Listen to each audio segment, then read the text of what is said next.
So before I get started, the other day I read a bit from this book. I think I'll read another chapter to you guys because I liked it last time. I don't know if you liked it. I did.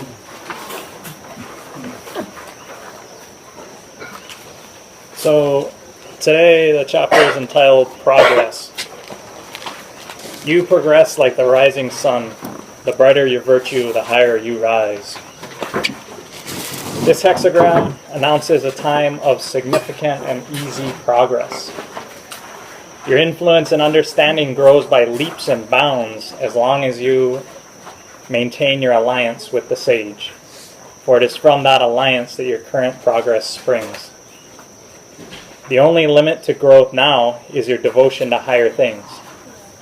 If this is true and complete and steady, there will be great gains now.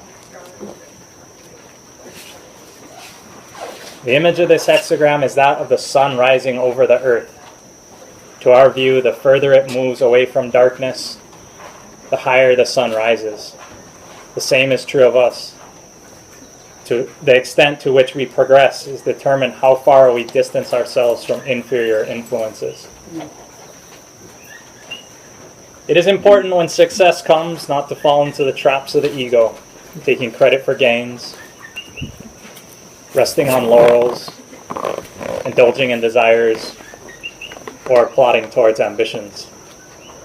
The superior person instead uses time of progress to brighten his virtue, recognizing that it was his commitment to proper principles that brought success in the first place.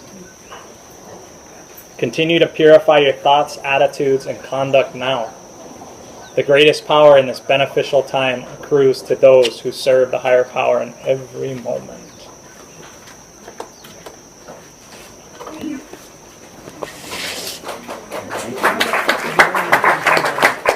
So I didn't write that book, but I like it. Okay, so I got a couple logistical things before we get into today. I just want to make sure everyone who's getting a certification is here today.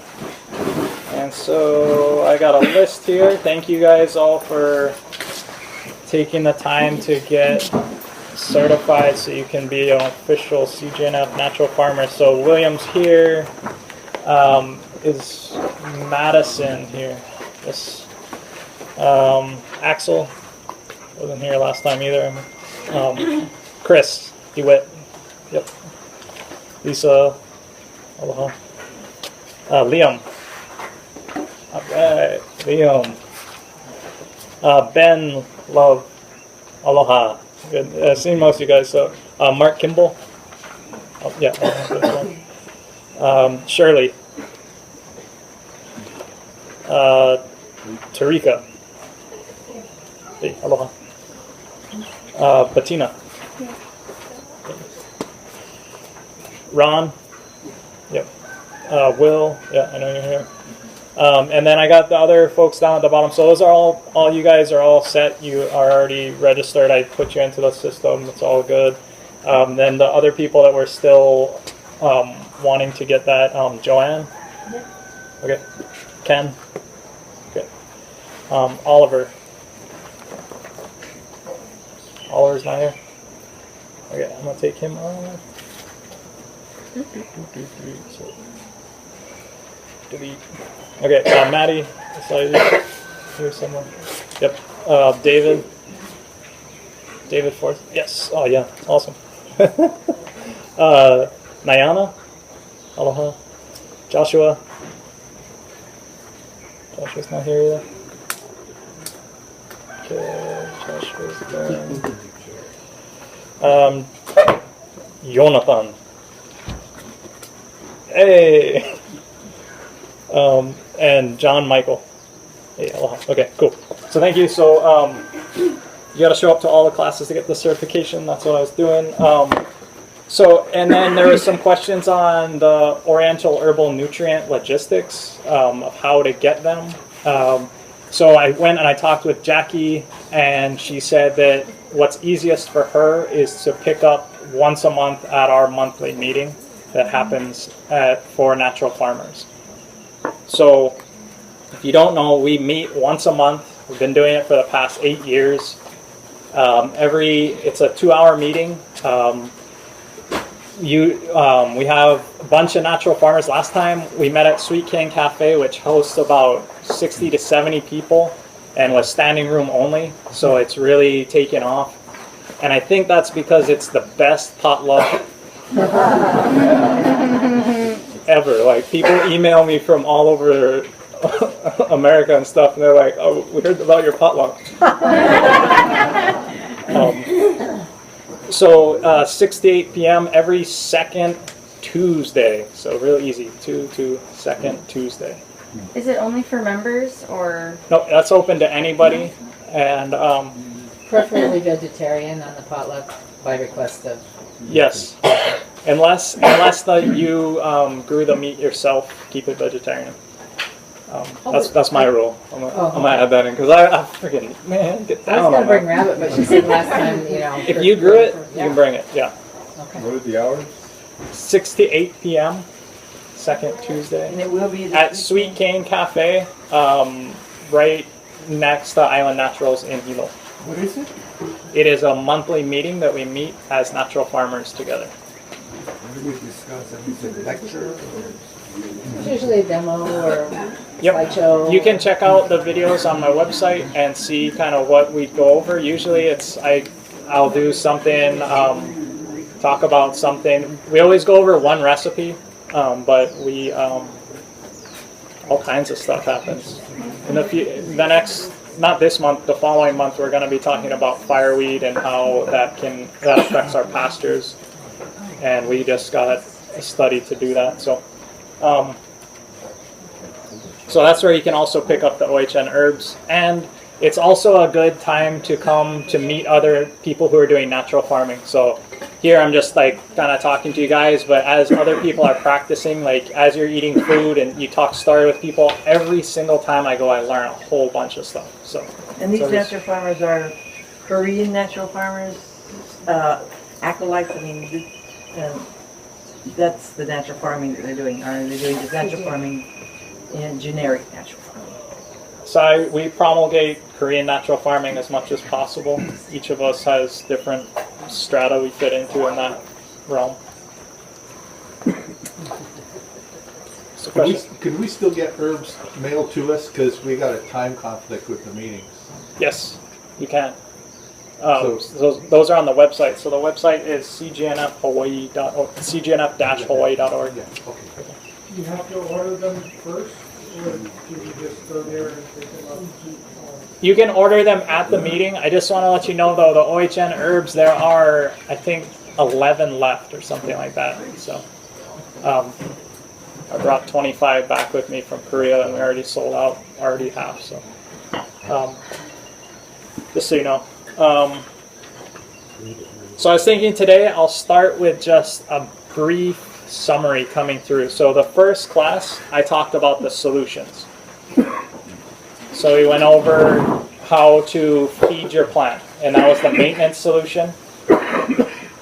And that was using brown rice vinegar, fermented plant juice, and OHN to make that maintenance solution.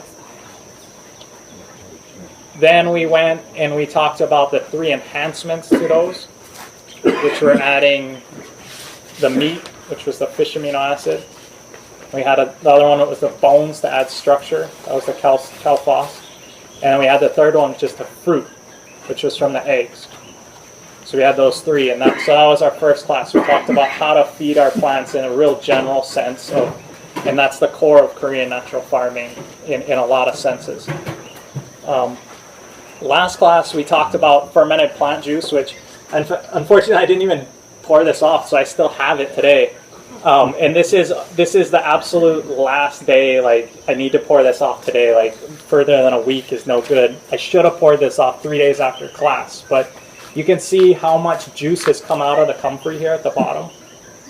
And so if we have time at the end of class today, we can pour this off and see how it goes, and then you guys can smell and see the actual final product here.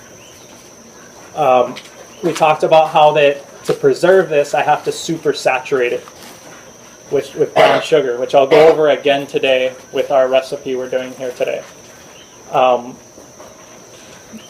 then we went over this recipe, which was behind me here, which was to get the moss off of our plants. So it has indigenous microorganisms, which is what today's topic is. It has water-soluble calcium phosphate, which is what next week's lesson will be on. It has seawater, which is just sea salt or seawater. It has loess powder, which was this this special dirt that I talked about, the way we made it. It has OHN, which are the herbs in there, so it has a medicine for it. And it has brown rice vinegar to catalyze that whole reaction that's happening. And so we talked about this, and we made that, and we applied it on our trees.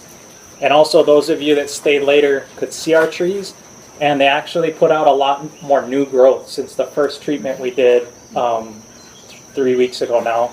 Last week it was looking pretty good, and this week I'm hoping it's even better, because yeah, David took the time to really spray the trees, and I appreciate that. Thank you.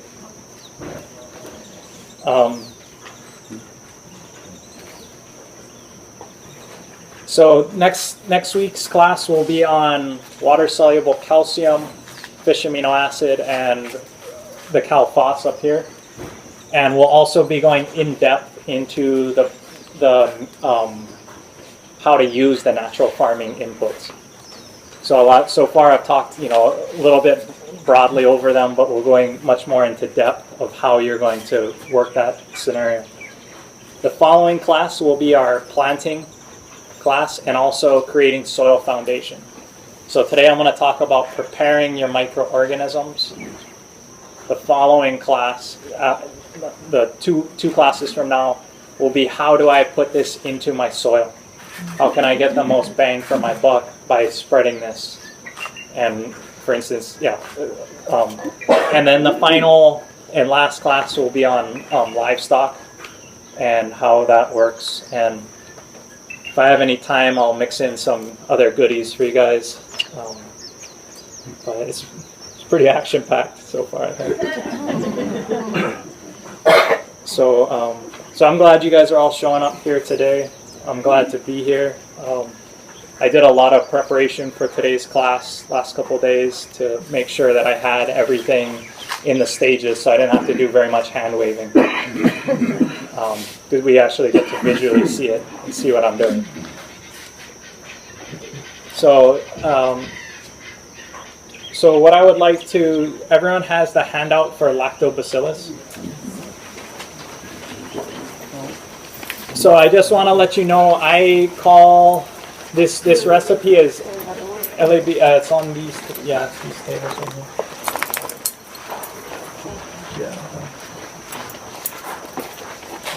So I call it's the acronym, the TLA for us is LAB. Stands for lactic acid bacteria, as it says on the top. Sometimes I'll call it Lactobacillus, Lacto, LAB. I use a few different words to talk about this. What it is the most powerful microorganism in the Milky Way. Not just the world. There's a reason it's called the Milky Way.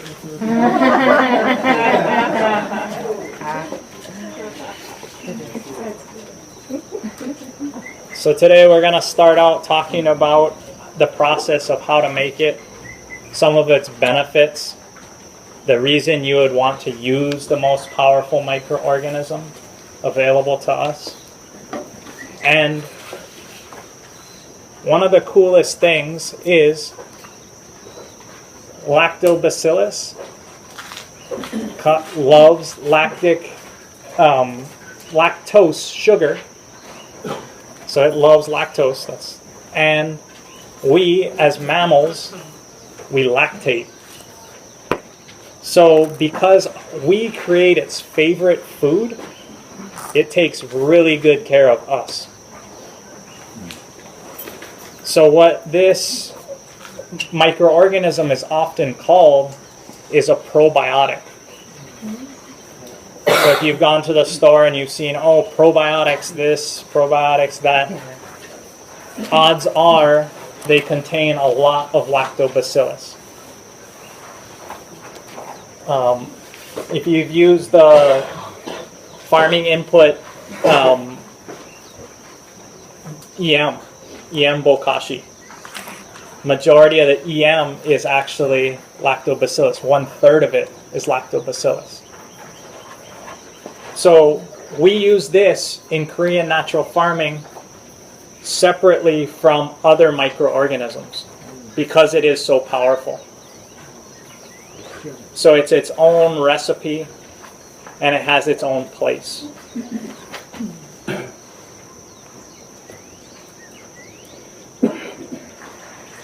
So I think the way I want to start this today is talking about how I make it. And as I go through that, I can talk a little bit more about it and its benefits to us.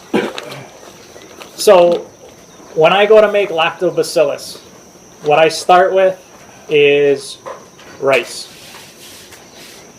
I use rice because it is the most easily broken down starch, the rice wash water that I get off of here.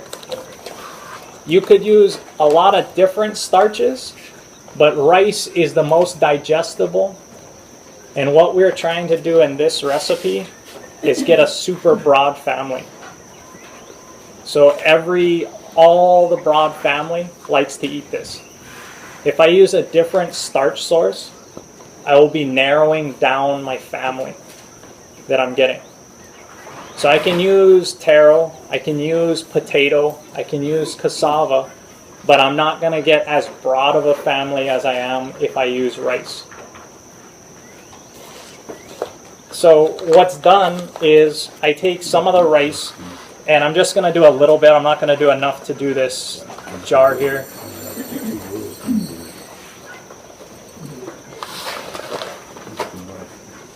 And this is on your sheet. This is step 1. I'm going to add just enough water to cover it. And look what happened to my water immediately. It got all cloudy. So this is what we're doing. Many of us wash our rice before we make it. That's what I'm doing. I'm just washing the rice. As I swirl it around, look, it's super cloudy, super thick. What this is all this really easily digestible starch that's now in my water. So taking this starch water, when I made this jar here, I used this entire jar full of rice. And then I added enough water to cover it so it's covered about, a finger down, just like I was going to cook my rice. And I swirled it around, just like I was going to cook rice. I just don't want to waste a whole bunch of rice because I already did this process here. I just wanted to show you guys, this is the starch water that I'm talking about. Super easy to get. Swirl it around until it looks like milk almost. Then you want to pour it into a broad dish.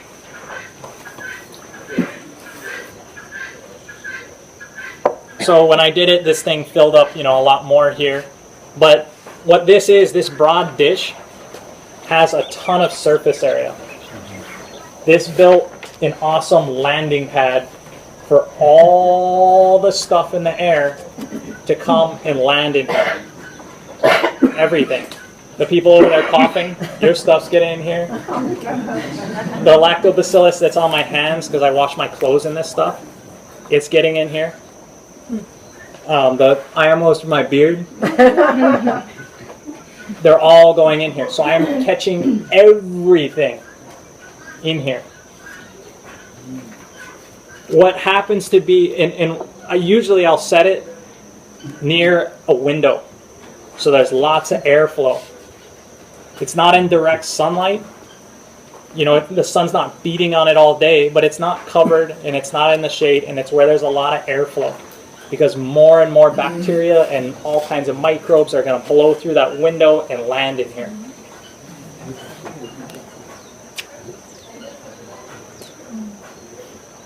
I catch everything. What happens at room temperature, this ambient temperature that's here right now, is Lactobacillus grows faster than any other microorganism at these temperatures. So if it's cooler, it's not necessarily the case, and if it's really hot, it's not necessarily the case. Lacto won't grow the fastest. But in the window that we humans normally operate, Lactobacillus grows the fastest. So if I'm catching every single bacteria into this thing, every microorganism that's blowing by lands in this rice wash water, the Lactobacillus is going to dominate because it's going to grow the fastest. It's going to say, oh, look at all this starch, which is sugar. They're going to convert it to sugars and eat it, and they're going to be super happy in this situation. Every other microorganism is going to be like, cool, this is awesome too. I really like this starch water. Thanks for leaving this out by your window for me. And they're going to grow as well, but they're not going to be as populous as the Lactobacillus. Because at room temperature, they grow the fastest. That's a really good thing for us.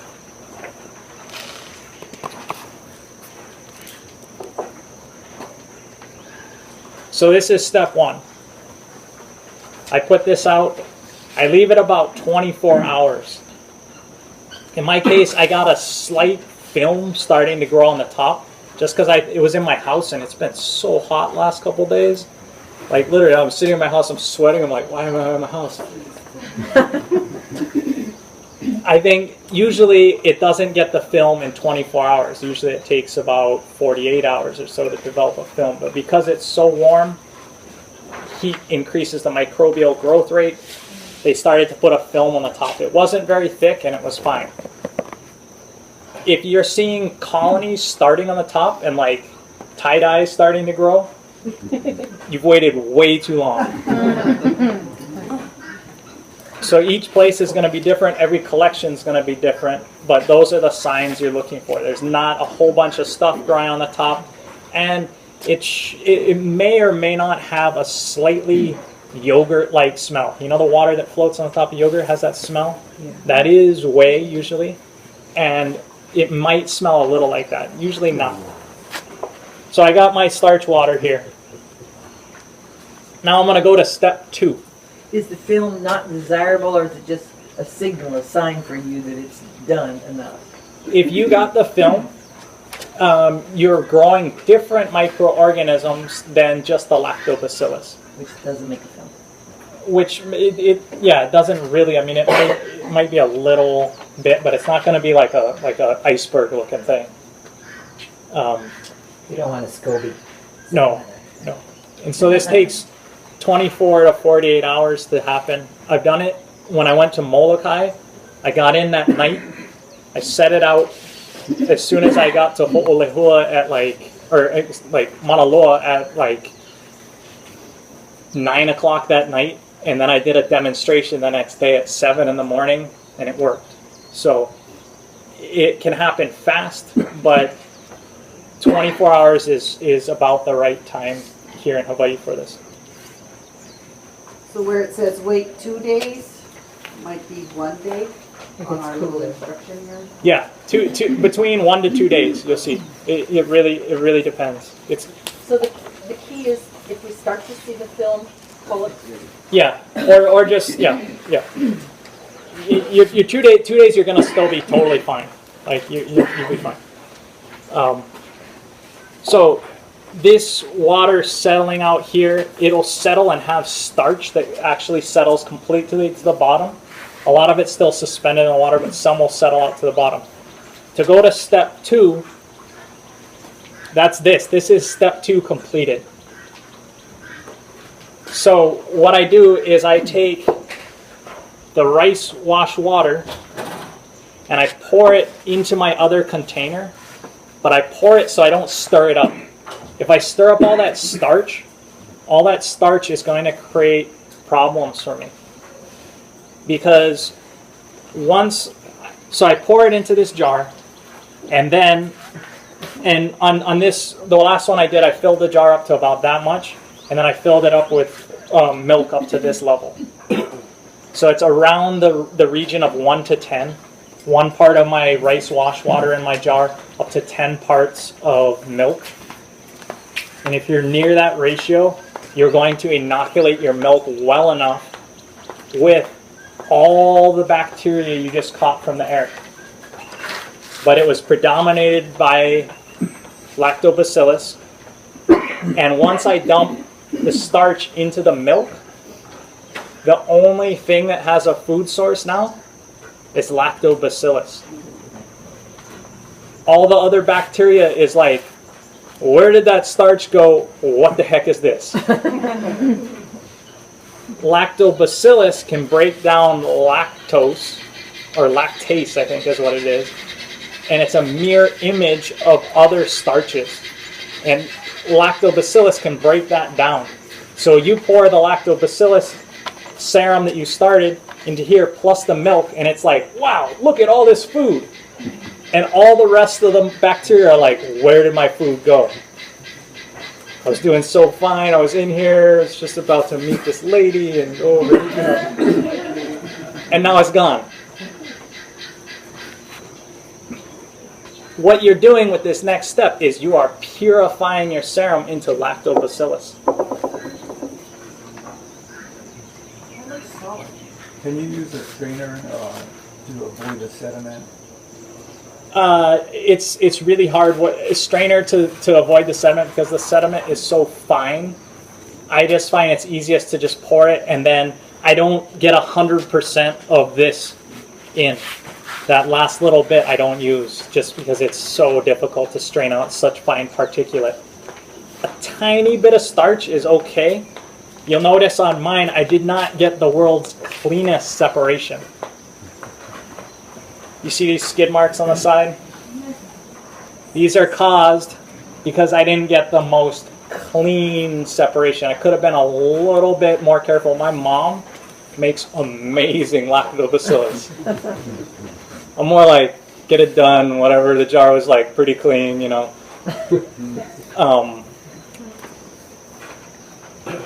But if you did it and you had absolutely zero contamination, you didn't have any of the starch go in there, this thing shouldn't leave these skid marks on the side. It should just be a sponge risen up to the top.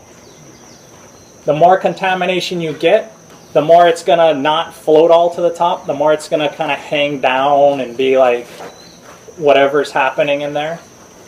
A lot of times if people use raw milk, they won't get as clean of a separation, because the raw milk wasn't pasteurized, so it has other bacteria in there from like the teats and whatever, your hands, all that different stuff in there.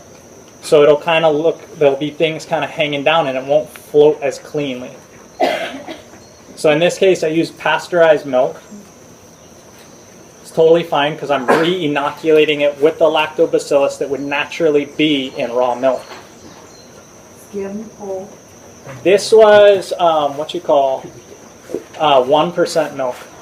I like 1% milk because it's because it gives me yay much curds. It seems to work. You can use any milk though. Gil would tell you could use your mother's milk, but you probably don't want to use that for this. Unless you're going to be drinking it yourself. Maybe, and you're like a really sophisticated baby. The cheapest way to do this is to use powdered milk. Reconstitute your powdered milk. Do this. This will happen. You can also store that on your farm, so you can just mix up a batch right there. Do it easy. Does it matter what kind of rice? I mean, can I use sticky rice or basmati or brown? Use this kind of rice. It's cheap, it's easy, it's called cow roast rice. Save your other kind for yourself that you're going to eat. Like this kind has the right starch on it. Other rices go through other different processing. This one has all the starch on the outside. When I make rice wash water, it works. It's like You mean calrose or just long grain white rice? Short green. Or short grain? This one. That one. Yeah, like it's available everywhere in Hawaii. It's like really inexpensive. It's like this is the one to use for this, for all your natural farming stuff. Drake, you just said powdered milk. Do you mean like for cattle, or do you mean trying to get at the so I heard those are not even milk, those are made of non-animal stuff. Not a milk replacer for cows, but powdered milk. Powdered milk, yeah, you can buy like tubs of it that you like mix in powdered milk. I don't know, don't quote me on the brand. I go to the store and I just buy a gallon of milk and make this. What 1 gallon of milk will render 3 of these jars. So this is just a third of that gallon that I use for this class. Still have the other 2/3 at my house that I need to make more of this because I don't have very much right now. Question? Before you go too much further, when you poured the rice water into that jar and then you were going to add your milk, how did you strain that? I think I missed something. Did you pour it through cheesecloth or did you pour it? Pour it off carefully. Oh, you So- just poured it off. Yeah. Okay. So what I'm going to do, see how the starch has settled to the bottom? When I'm pouring this from my flat pan into, I guess I'll just drink this, I don't care.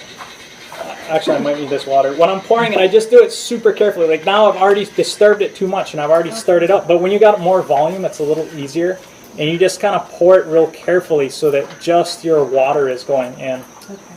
And if you stirred it up a whole bunch, set it down for 5 minutes, it'll resettle, and then you can come back and pour a little bit more.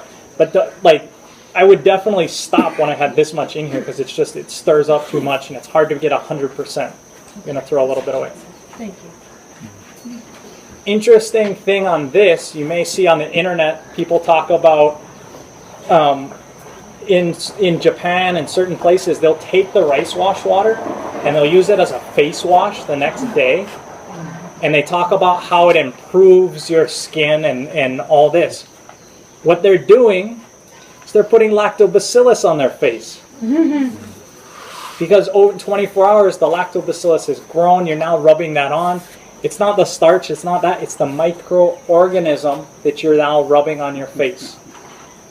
This thing does amazing things for us. My grandmother used to always wash her rice and then throw the water into her plants. Yep. Yep, and it's gonna culture Lactobacillus in there and help them out. Someone else had a question? Yes, sir. I'm not clear about the portions. You say your 4 cups rice, 1 cup water. But then for that quart jar, it looks like you just poured in about 1 inch of rice water to the milk. How do you do this portion? If you follow what it says on the paper, it'll definitely work for you. In a lot of my things, when I do it, I eyeball a lot of these things as a practitioner. That's the shotgun approach. That will work for you. So it's just like do you wash your rice? How you do it there, it'll work. So when you're washing your rice, that stuff you got, that's what you want to use. Well, you had a quart jar there, and you poured just about as small the other jar. You poured about an inch of rice water in, and then the rest milk. I think she's talking the 1 to 10 Okay, proportion. so yes, so the question is, when I'm pouring this in to do this second 1 to 10 ratio, I'm estimating what 1/10 of this is. So if I multiply that by 10, am I going to be there? If you put a little bit more serum, that's fine. It's right in that window of 1 to 10. That's to give you a pretty darn good proportion. Do you eat the rice after you wash it? You could, but I'll show you what I did with this particular rice that I made this out of.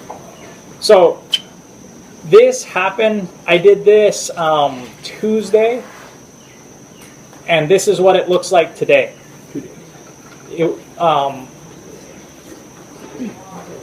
Maybe I did it Monday. I think I did it Tuesday though.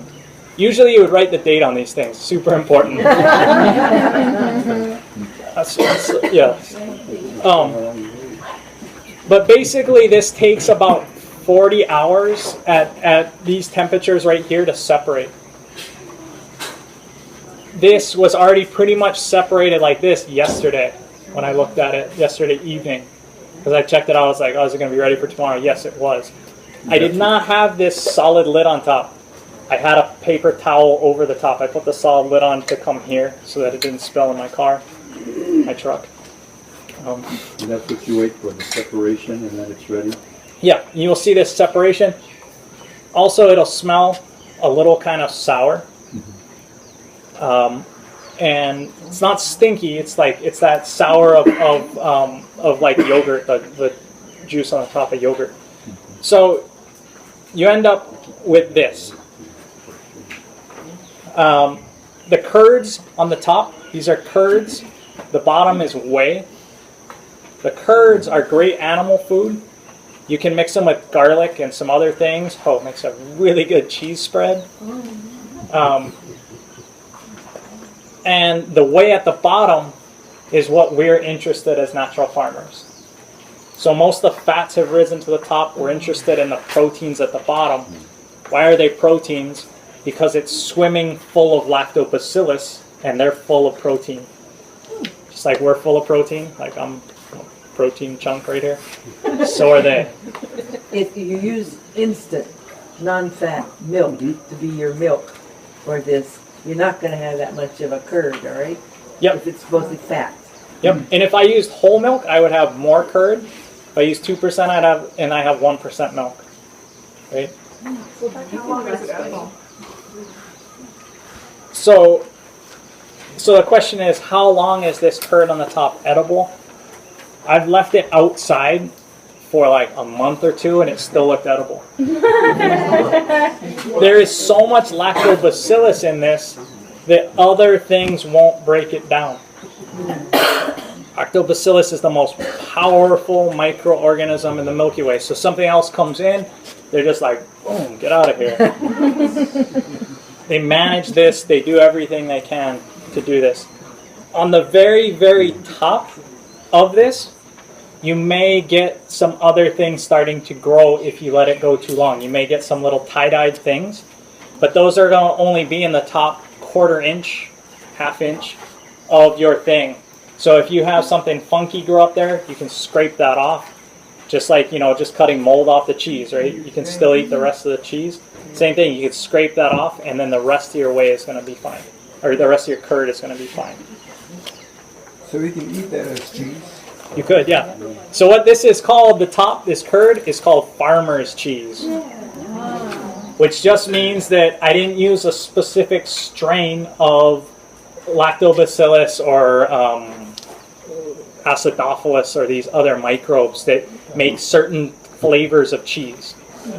What this is broad family lactobacillus, and that's the flavor of it. When they're making specific cheese, they use a specific inoculum, that 10% that I'm adding. So this is done here. What I do is pour it off. When I pour it off, I got to be careful because I don't want a lot of the curd to get in there. In fact, I don't want any of the curd to get into my my mix. If the curd gets in there, it's going to be problematic later for me because the curd is going to continue to putrefy and float to the top and cause me all kinds of problems later, especially if I'm storing it shelf stable. So what I do is, you see how the I don't know if you can see it, this thing is kind of like a plug. It kind of floated. Now my object of pouring this off is to not break that thing up and to keep it as intact as possible, because right now it's easy. So I'm pouring it through a screen, pouring it out, and all this lactobacillus whey comes out.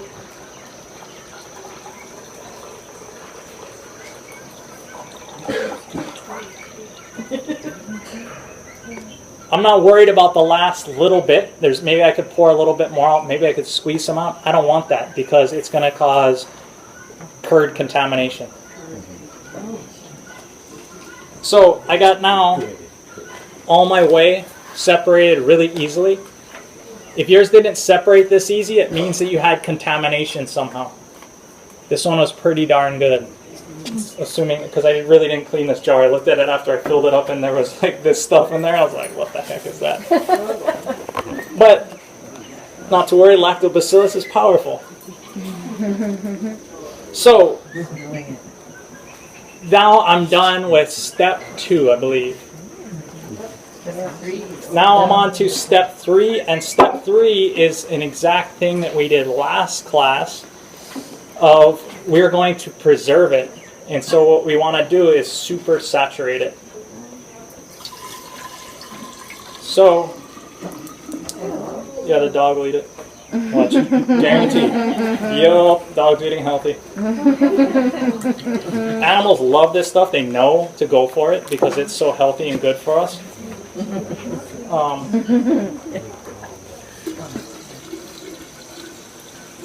Oh, why?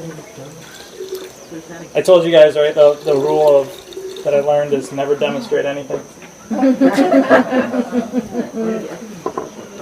Is that a half gallon? This is a half-gallon jar. So I got a little bit more. There's still a little bit more in here. But what I'm going to do is fill this guy up to the 4-cup mark. I like using these jars because they got measurements on them. Super easy. And unfortunately, that bowl isn't 100% clean, but that's okay. It'll work.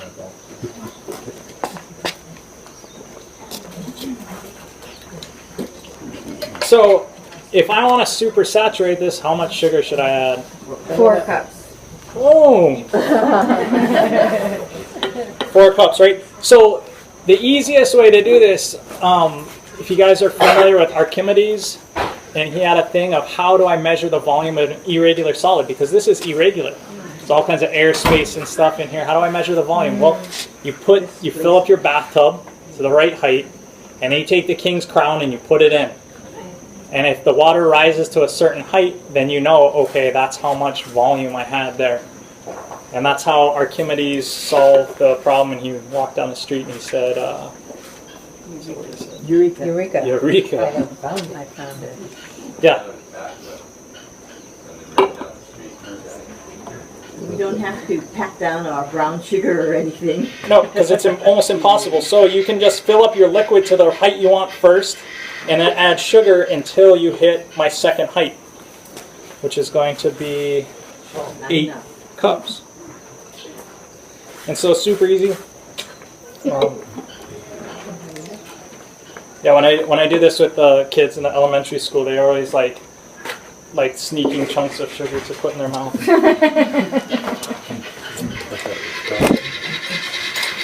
So another question I got today was, what sugar do you use?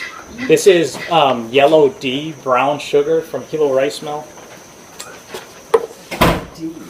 Yellow D. That's the name of it? How is it different than CNH? It's CNH Yellow D. From where? Hilo Rice Mill. You can get a 50-pound bag for $50. They only take cash, so bring cash with you.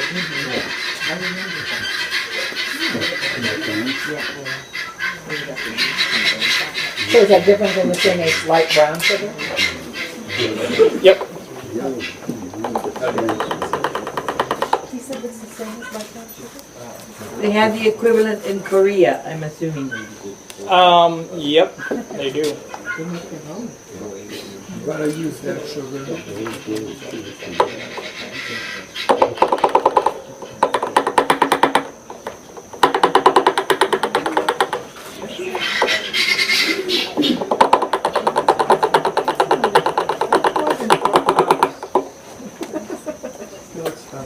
Whoa. So I'm getting close. Got a little bit more. But I'm not going to 100% super saturate this because I need a little bit of the sugar for another demo. Probably should have brought 2 full jars. But when I get home, I'll add the last little bit of sugar. And in fact, it's better if you stop a little bit before and stir it really well and then add your last little bit in the end. I wish I had something better to stir it with than like clockwise. I'll get a spoon later and we'll stir this in. It's important right now you stir it in really well. Because if I don't stir this sugar at the bottom is not going to mix with this upper whey. It's going to actually turn into like this thick thing that's impenetrable. So I want to stir it really, really well. And what that does is it mixes every water molecule with a sugar molecule, and now it's super saturated, so the biology cannot continue to proliferate. It arrests fermentation. It has to be clockwise It's the best way. rather than counter. So a lot of this stuff in natural farming, the question was about why stir it clockwise and not counterclockwise. The more conscientious you can become of what you're doing, and the more you can bring your heart and soul into this, the more it's going to respond to you. Because this may seem like something, but what this is full of life. There are trillions of little beings that are conscious and alive and happy that I just added a whole bunch of sugar to them that are out there. And the more you respect life in that regard and respect it, and the more you're thinking about it, the more they'll work for you. You know, there's tons of those experiments out there. The more you're conscious about things helps with all kinds of good stuff. And I know in my life, the more I do that, I actually see the evidence. So, Would it I'm be now- different in the southern hemisphere? Is it got anything to do with the magnetics? Would you go the other way in Australia? I've never been to Australia yet. You can ask next time you see me. I think someone did ask him. I don't remember what he said. This stuff's delicious. Not only because I added half sugar, but your body knows you want this. I want to taste it. So yeah, if anyone wants to taste it, I'll when we have the break, you guys can come up and grab a little bit and taste it. Can you use like white sugar or sugar cane juice? So two things. The question was, can I use white sugar or sugarcane juice? The answer is no. White sugar is the devil. What?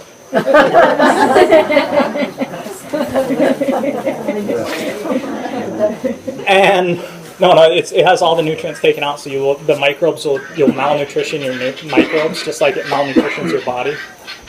And cane sugar cane sugar juice has too much water in there. I'm using the dryness osmotic pressure here to do this. If I'm adding more water while I'm adding more sugar, it doesn't help me. So, so this here is done. I'd add the little last bit of sugar up to there to completely super saturate it. One of the reasons I love Lactobacillus, anyone here think they're lactose intolerant? What? Well, slightly. Strange. So some of us, like if you eat a bowl of ice cream, you drink a glass of milk, maybe your stomach gets a little upset. If it's pasteurized milk, you are drinking Lactobacillus corpses, and your body is taking all this lactose into it, which we can't, most of the microbes in our gut see this lactose, and they're like, what is that? And they don't know what to do with it unless you are well inoculated with Lactobacillus. We used to be all the time, but we used to drink raw milk. We used to eat all these foods that were fresh, that weren't coated in wax and had living things. We had Lactobacillus coming into us all the time. Now our guts are largely devoid of Lactobacillus. Take an antibiotic, it's gone. What this enables you to do is Dr. Park only has 20% of his stomach. 80% was removed from something that he had back in the day. He used to always have diarrhea all the time. He started drinking an ounce of Lactobacillus with his food each time he eats food. He now has regular movements. My sister had super bad gut stuff in her, she'd always get bloating and whatever and just IBS kind of stuff. She started drinking this, about an ounce with her things. Her symptoms are much reduced. It's not completely gone yet, and I just think she's not doing it every time. I'm like, I know you're not. An ounce of the sugar Lactobacillus. If you do not want to do this last step of adding the brown sugar, you can keep it in the fridge. So this unsugared Lactobacillus, I could put this in the fridge. It'll last a really long time in your fridge. Smell it. If it still smells like a good yogurt water, you're good to go. Would it be equally powerful? Are they From both the equally fridge. powerful with the sugar and without? With the sugar in, it's even more powerful because you've concentrated it in this. Other things I use it for is I wash my laundry in it With the sugar. with the sugar. I keep this right above my washing machine, and I add just a splash in each time I do my laundry. That way my clothes are always inoculated. I'm always putting this on my body. Do you use soap too or no soap? You guys should come up and smell me and then guess the last time I showered. I'm just wondering because I don't know if the soap will kill the microbes. For your clothes and stuff. Not for you, for your clothes in the washing machine. I make my own soap. So I make a different soap and I use my own soap. I don't use detergents and those kinds of things. Those are pretty gnarly for the environment. So before I take questions, the last thing about Lactobacillus that I really had to say is 30% of your microbes in a healthy system, 30%, 1/3 of your microbes in a healthy system should be Lactobacillus. If you're sick, odds are that's out of balance. How can you restore back to health and regain your balance? Because that's what this is about. It's a balancer. Drink some Lactobacillus, start putting it into your environment, and it'll restore that balance back. Things won't smell. Things will be really compatible for us mammals because we make milk, and lacto has its best interest to keep us alive. It loves the milk. How does it work against fungus? Does it tend to crowd out fungi?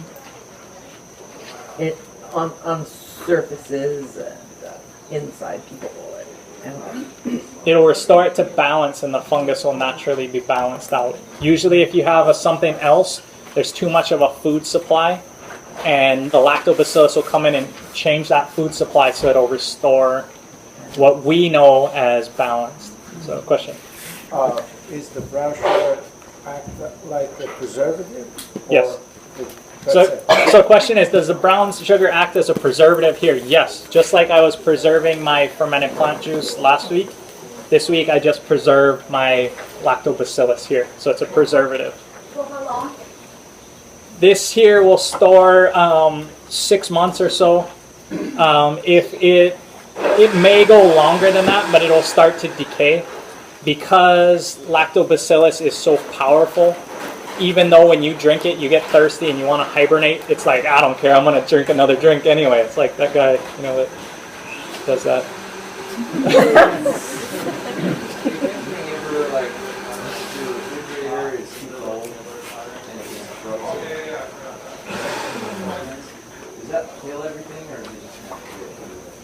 I don't know about the freezing. I believe it lives through a freeze. Lactobacillus can also handle a super high heat. It can go up to about 200 degrees living.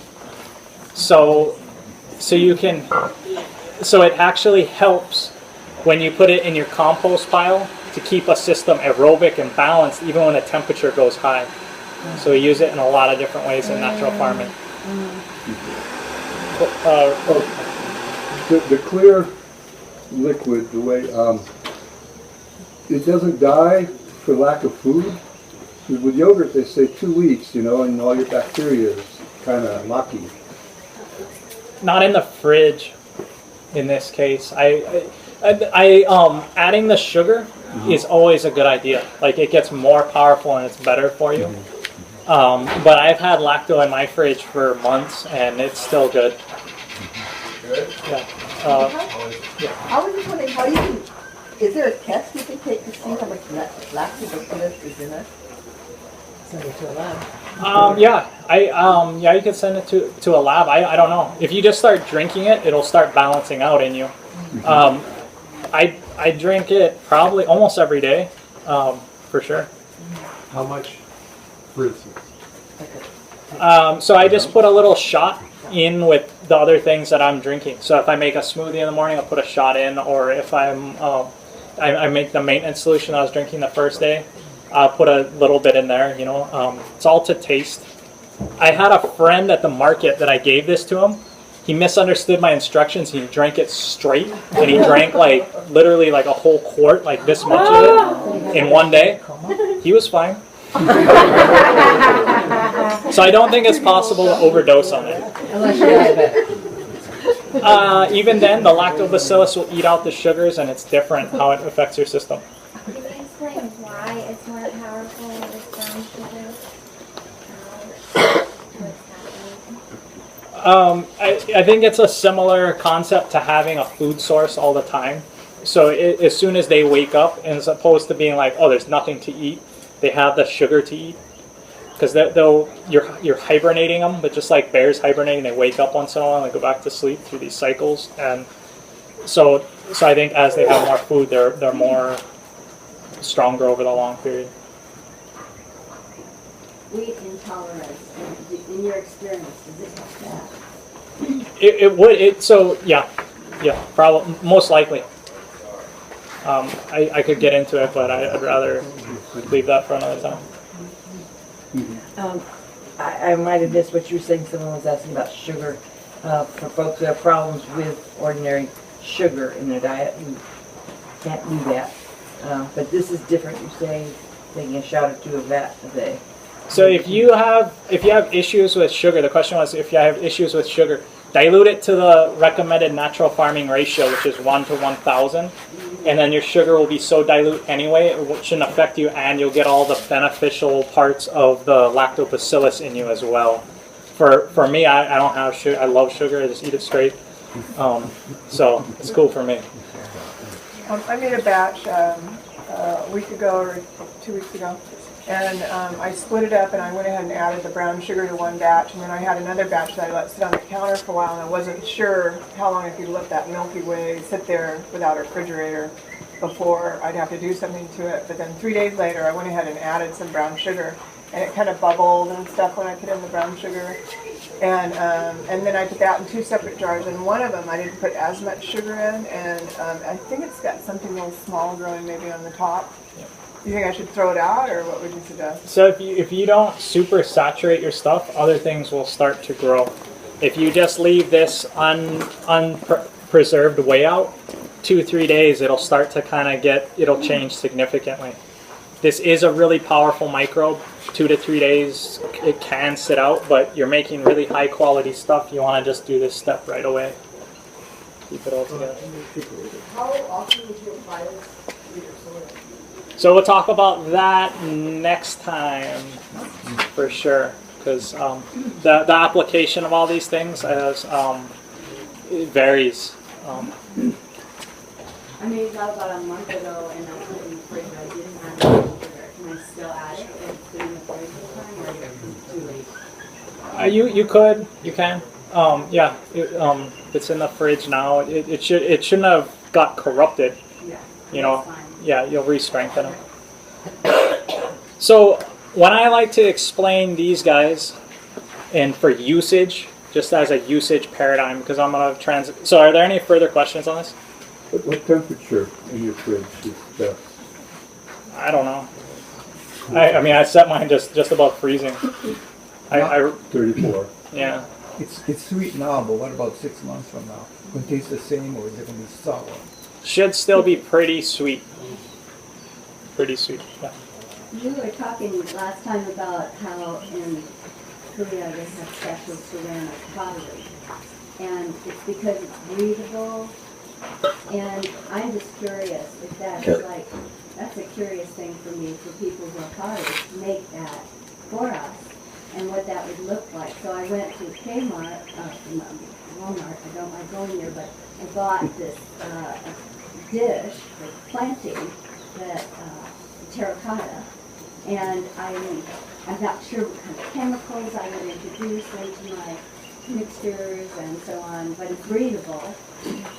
Have you any experience or know something like that to actually use? I used to store my IMO in a vase that we had. It was cheap, easy. Seemed fine. Glazed or not glazed? I'm uneducated in that realm, and I did ask the question before to Master Cho and relate it to someone who was curious, but for me, it's just not practical, so it's not something I keep in my head. I use these jars, but if you can make it work, then awesome. Thank you. Yeah. What is the chapped effect? The Chapped effect. chapped of what? The chapped effect. Oh. So when it's super. Oh, okay. So the question is, what is the chapped effect? So when it's super saturated, if I put this, you drop a drop on your tongue, all of a sudden you should feel like salivating, like you're thirsty, like your mouth's getting chapped, like you're, like as if the wind's blowing and you kept your mouth open, you're like, oh, I'm so parched, That's that super saturation effect that you can tell. Why did you do that? The sugar Dehydrates. fills out the moisture. Yeah, it is. Yeah. I just want to clarify, for people, because America is so depleted on microbes anyway, so people who have trouble, you're saying 1 ounce per meal of the super saturated lactobacillus. Yeah. So I'm gonna, Bruce. Just one more question. If you're vegan, does that mean that if this is in your gut, you're not going to be eating it? You are eating microbes all the time. So I don't know. So just before we get into the whole vegan idea, we're doing this for farming. I was talking about human use. There is another recipe to make this from beans, if that would make you do it. I don't necessarily want to reach that realm because I got more to cover today. But is that okay, Ron? Okay. Have you used it to inoculate yogurt? You're not going to get yogurt because it's this broad family. When you're making yogurt, you're using a specific strain usually. Well, 5, yeah. This, you're going to get farmer's cheese.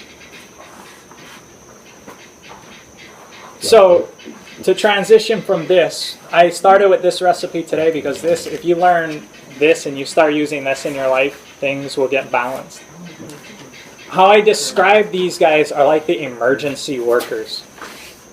So these are your policemen, your firemen, your National Guard, your Red Cross, the guys that come in when there's an emergency.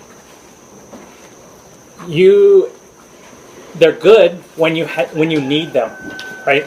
It's good that we have the police and that they're in balance and that they help. There's a problem, they come in, they balance things out.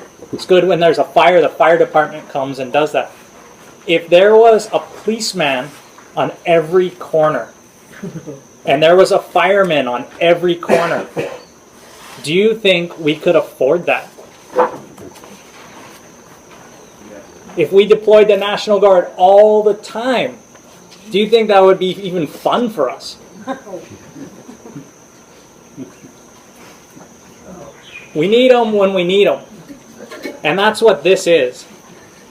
And for human health, where I'm a mammal, it makes a lot of sense, but our environment is not a mammal. These are the emergency workers. They're very expensive. If I call up the police, they don't charge me for it, but that costs a lot for them to do a response call. Same here. These are very expensive microbes. So when you're doing EM farming, they often eat up all of the nutrients in your thing, getting their paycheck. So they'll say, oh, it's a nice tree, it'll eat all this. They'll fix the problem, but they'll also eat all the nutrients. And that's good, because you got the problem fixed. Now your nutrients are gone. Now you can switch to a different solution. So that's why in natural farming, I'm actually going to pour this in here.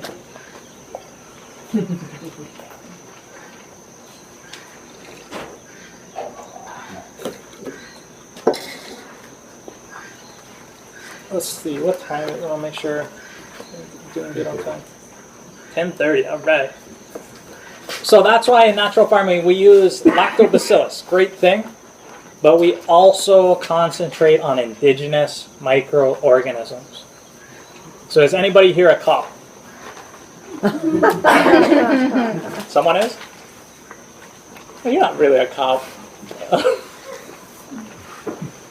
Right? Majority of us are not these emergency workers. We're not cops. We're not, maybe, anyone National Guard?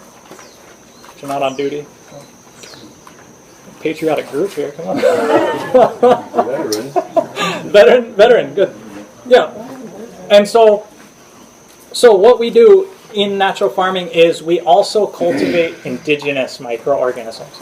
Because like that, we're not these emergency workers. We are just people. And looking at us, we're pretty darn diverse group. All kinds of different ages, all kinds of different backgrounds, and we're all coming together. And this is the same thing that happens in the soil. We have indigenous microorganisms, which just, indigenous just means what's right here. Well, what is right here? Well, it's a lot of diversity. So, what we do is we collect these indigenous microorganisms, and this is what sets Korean natural farming apart from a lot of other systems that you've seen. We have the foods, we have the different methods we use, but this IMO is what makes it better. Well, not better. It's one tool that we have that no one else has. So what I have in this box was set out a couple days ago under a nice tree, and it's a Lauhala woven basket, so it's breathable. And if you feel the bottom, it's slightly warm. You had a great description of, it's like clothes out of the dryer. They're a little bit warm still. You're like, oh, I like that. Similar warmth. It's not hot. It's not like, wow, but it's warm. So I set this box out, and then I buried it like a cocoon. And what happened is, this is the first time I get to open it here. I actually haven't looked at it yet, but a rat chewed a hole, so I got a preview.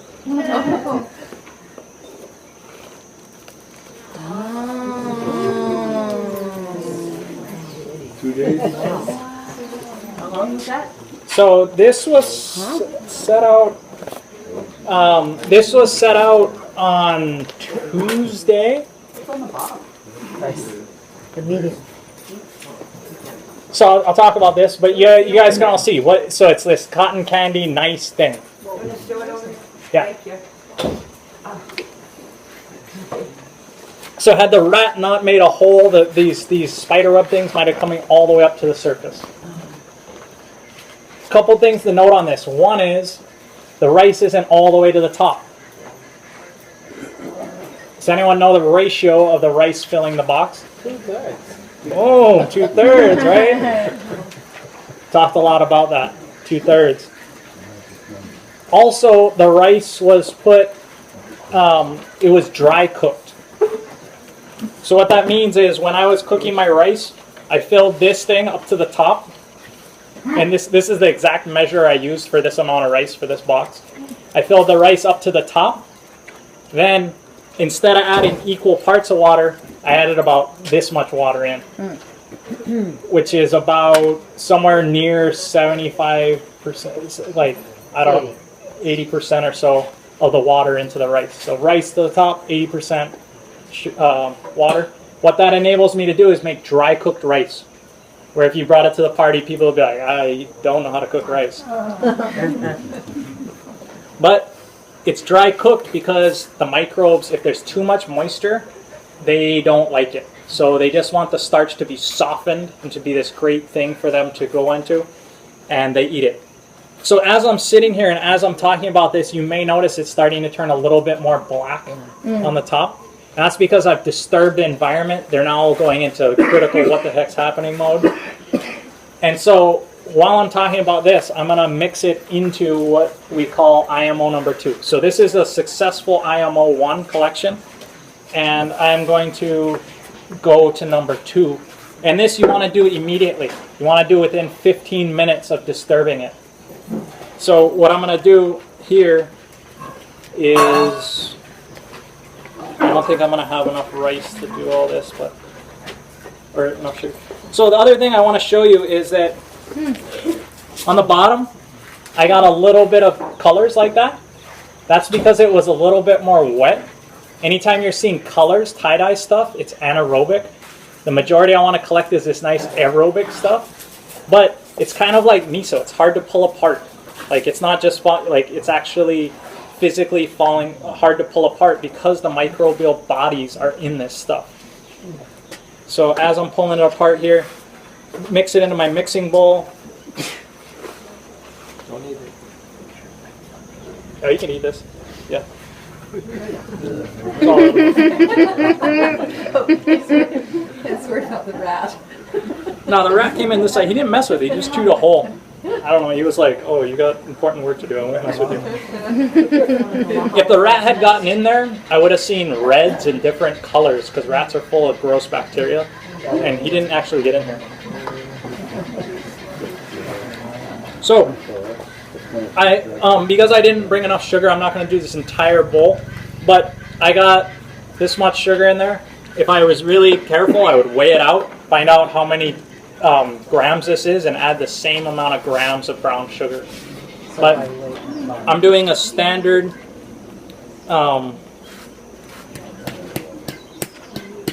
dilution, or excuse me, preservation process right here. So all it is just your dry cooked rice that you set in that basket for 2 days. Yep, and we'll go over and I'll show you a really great spot to collect with after we're done mixing this up. So I'm kind of going to do this in a few different orders here, but you got to see the nice collection. Now what you're seeing is I'm doing a preservation step. So I got this rice here, I added equal parts of brown sugar by weight, and now I'm loaming this together. I'm not trying to like super destroy it or anything, but I am trying to get all the sugar into these nooks and crannies. You always use Lahala boxes? So the container I used here, Lauhala, right? Yeah. The recommended thing for Master Cho is a wood box, cedar box. And the reason for that is the microbes actually go through the box, and the microbes that go through cedar to get to the rice on the inside are even better. Thick cedar, thin, paper thin cedar. Bento box, like Japanese bento box type of thing is what you're thinking in your mind, because this recipe actually comes from Japan initially. So think of how they had cedar bento boxes around. That's what they're looking for. That's what you're using. But the thickness isn't so important because it's coarse. Well, I mean, if you made it like 10 feet thick, you might have issues, but something reasonable, you know, board length. They sell a cedar picket fence pieces. That would be a really good choice. So notice what happened. It got all wet. Where'd the water come from? It came from inside some of the rice, but mostly inside the microbes. The microbes' bodies themselves. Just like I'm full of water, so are they. Once I mix this sugar in, I now got this type of pudding looking stuff here. So when you're making your Hang on, you gotta speak up. when you're making your IMO 1 collection box, you don't have to leave any, you don't have to leave any ingredients for it. Oh, just pass that. This is the first class. One sec, yeah, I'll answer. Okay, so you have my handouts on microbes coming out to you, and I got a question on whether you should put slats in your box or not. And the answer is no, not really. Having it so, because what you're gonna do in my case here, where I had the Lauhala box, I just put the lid on. Super easy. If you're gonna make a cedar box, your top is going to be like they say Japanese rice paper. I often use a t-shirt, and I staple that guy on there so that it doesn't sag down in the middle and compromise my airspace. And I staple that guy on there, and that's how I do it. So your breathability is coming from the surface, the top. You use the same shirt? That I'm wearing? No. Did you use that one? Use a shirt you don't care about because it will decay super fast afterward. And try to use a different one because unless you're going to soak it in vinegar or something before you use it. You gotta put it under a tree. So we'll go through how I set it out. Yeah. So because that's important for you guys. So. So any questions right here, right now on the process I just did? You guys saw the IMO 1 successful collection and going to IMO 2 process. Were there any questions right here in this part? Excuse me? Can we see what you did not put in there? Like what's the stuff that you... Like the stuff that's remaining? Yeah. They just didn't have Do you want to pass it around? Oh, no, I mean like the black bottom. You don't put that in there. You just put the top. No. So the question was, which part of this rice that I put in? And the thing was, I didn't pick the rat hole side because it didn't look as good on that side. But the rest, I just put as much in there. I got most of the aerobic microbes that were all in there. And then I got some anaerobic on the bottom, which is totally fine because it's all about diversity. So what I put in here, if your thing is entirely, you open it up and it looks like a tie-dye shirt, do it. You can keep that collection, but do one that you get it where it looks like this. So you got that nice cotton candy on top. And if you're getting the handout now, try flip it over. I This is class 1, IMO 1? We do. No. Is it Serum rises? This is 3. 1, 2, and 3. So just to go over this again I got sugar all over my hands. Can I help you? Yeah, you want to give me. So this IMO 1, successful IMO 1 collection. This here in this soupy stuff right here, IMO 2. IMO 2 right here. Cookie batter. Yeah, it's delicious. Question, yes. I missed.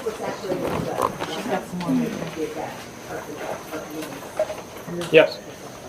So for this, can you eyeball it by, is it like refined sugar?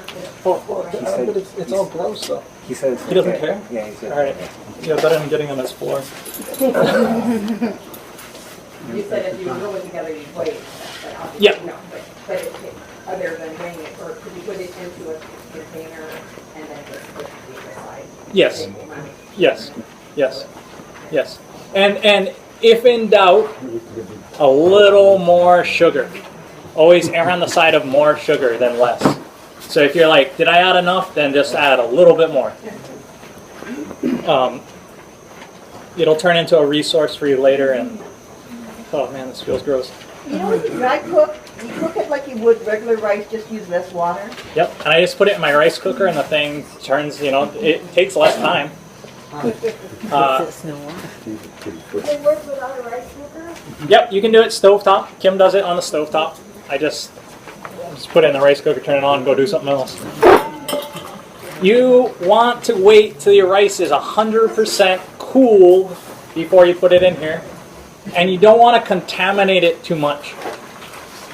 So I don't want to go in and move my rice with dirty hands. If I can use clean instruments to move it from my rice pot into this box and get it there, the more you contaminate it, the more you're messing up your collection. So try to not contaminate it too much. Wait till it's cool, put it in here, kind of fluff it up a little bit. You don't want to put like a rice loaf in there. You kind of want to fluff it up a little bit so that it fits in and it's not just mushed at the bottom.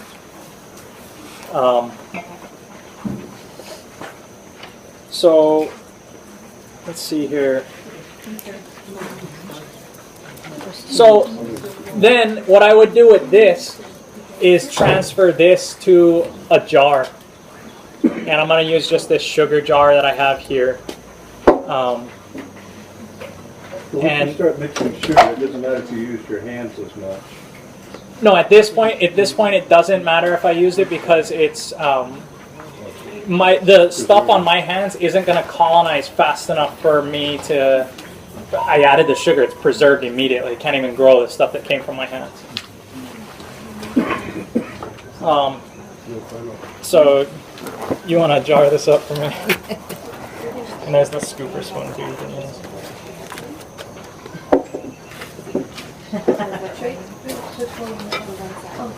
On your handout it says leaf litter.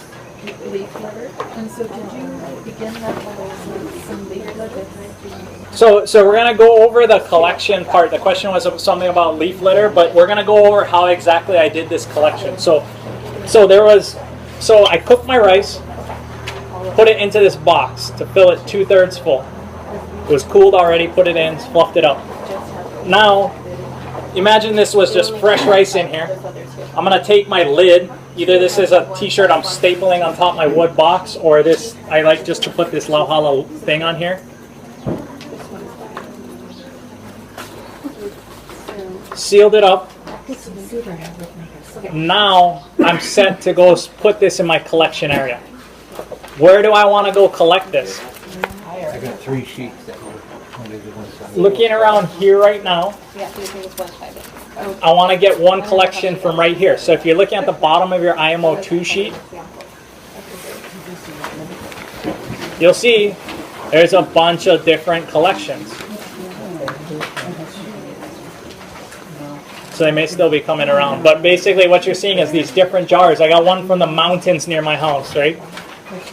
So here I don't recommend going to the mountain of Puna because it's a little fiery and there's not much trees. But Mauna Loa or something like that, there's some nice there's some nice like koa forest up Bird Park Trail Road above there, you know, Mauna Loa Road. There's some really cool spots that you could go, and then you would get super powered, really old, really nice microbes. You also want to collect right here from your area. So looking around here, where's a great spot? Well, last time I was here, we did it in some bananas right over there. This time I'm going to show you guys just right here in this bamboo. A little bit easier for us all to get around there. What I'm looking for is places with lots of accumulated leaf litter. Where I did this at my house was under an avocado tree. Tons of accumulated leaf litter. I came under the avocado tree, I scooted the leaf litter back. I dug maybe the top 1/4 inch or so of soil kind of as I was scraping it back.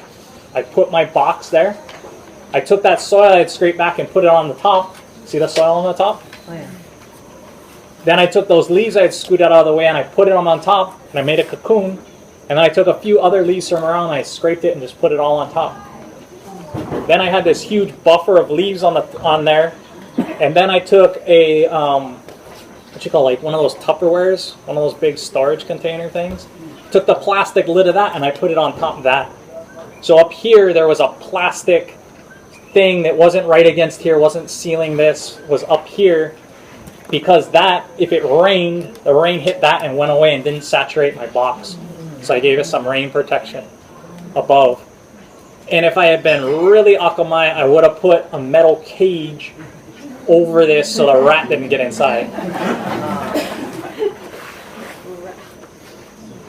But so with next the time. cedar box, I just used like 1/8 inch hardware cloth to keep the animals from going after it. Like up right like, against it? No, like a paper towel, and then I have a lid of wire mesh. Yeah. On the open cedar box. Yes. Yes. So the wire mesh you can, with a wood box, you can just staple the wire mesh to the top of your box, and that's an even easier way to keep the rodents and those things out. Make a lid. You want the breathability on the top though. Yeah. So make a lid out of mesh. Yes. And make a frame to go Yes. over the box. Yes. And so those are all good ideas that are happening. So any questions up here so far? IMO 2. Why 1 year? As long as you have IMO growing, can't you just go ahead and use that, put it in that area? It's less than a year? Or is this? So I gave you a whole bunch of handouts. There's some really good things to read on there. I've been talking about it. The question was in the shelf life of 1 year. I want to collect every year. And in fact, I want to collect perhaps twice a year because seasons and things change. And every year is going to give me enough time that the microbes aren't going to be too much different. So if I'm just using microbes from 5 years ago, they get out there and it's like the microbes go through a generation every 30 minutes. So in 1 week, they go through equivalent of human years of 10,000 years. Wow. In 1 week. So each year they've gone through 52,000 or 500,000 years, something like that, right, of time. So imagine you're meeting someone from 500,000 years ago. And they're still like making stuff with a stone, and you're like, bro, we got cars, like, Cell phone? right? And so when you're bringing a whole bunch of these stone guys out and saying, oh, go help these guys with cars, they might help us in certain ways, but they're unfamiliar with the present modern world. And so you want to make a collection every so often so that those are the guys you're mixing out. But you're combining those Stone Age 500,000-year-old guys with the guys of today, with the guys you got from the forest, with the guys you got from these other beneficial environments. And when you're mixing a couple of these inoculums into your next stage, you're going to get all that diversity and all that wisdom from all those times there. You don't want to take those guys and mix them together in this. You want to keep them separate. But when you're going to the next stage, you take many of these jars from different areas and different collections, and you go to the next stage. Question? So you reuse the know-how or box, you clean it in some way to Yes, so the question is reusing the container. What's the proper procedure? If you leave it out in the sunlight, the UV rays will help. I also soak this in white vinegar, the cleaning kind, petroleum-based vinegar, because that will pretty much clean anything that's residually in here. The other thing you can do is you can take your box and put it in a microwave and turn it on for like 2 minutes. And we all know that kills everything.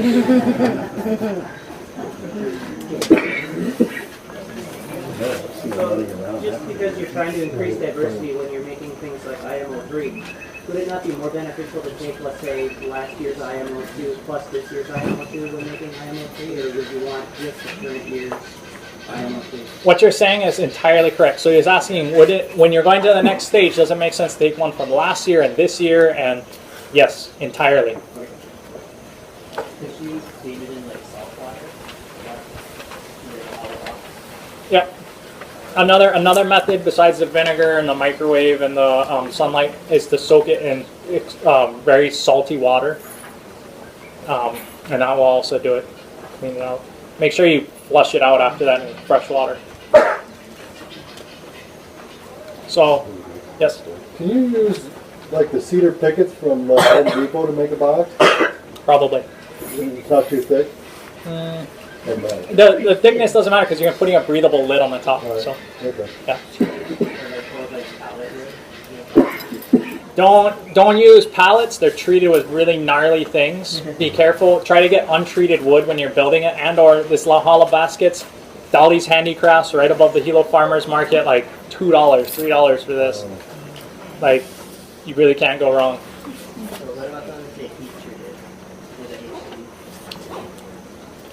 I don't know. Your mileage may vary. How do you suspend your plastic thing over?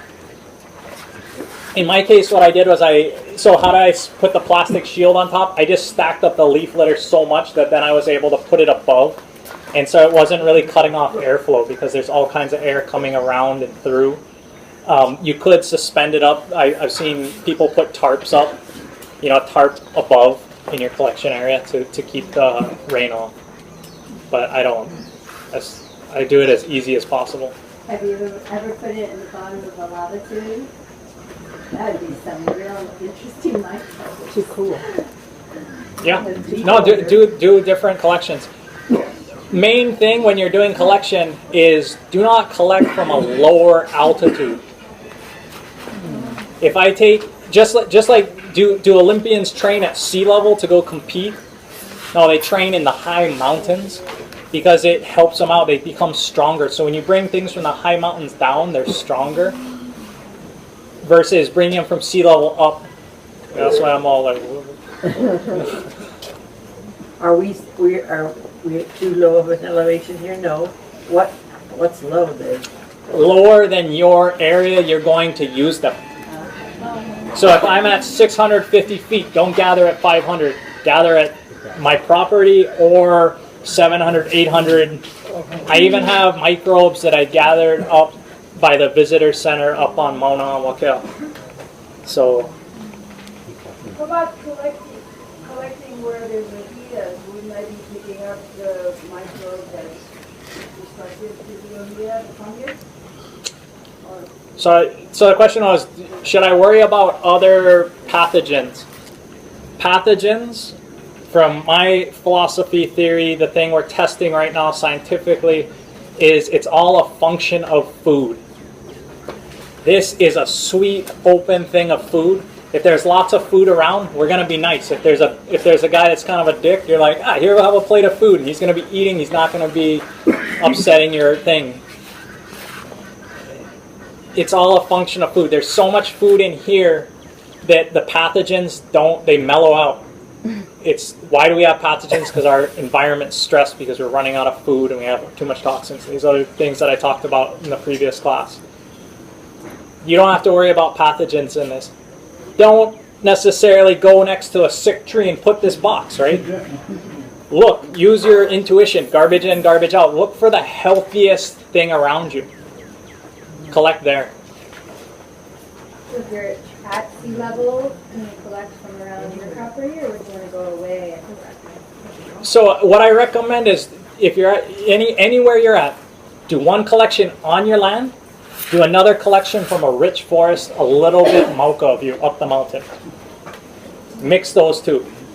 You're going to get far better results because you got your microbes that are right there, and you got these guys that are Olympic athletes trained at higher altitude you're bringing down. So what are we doing this for? I mean, what is that useful for? Besides eating? You're going to get into the application.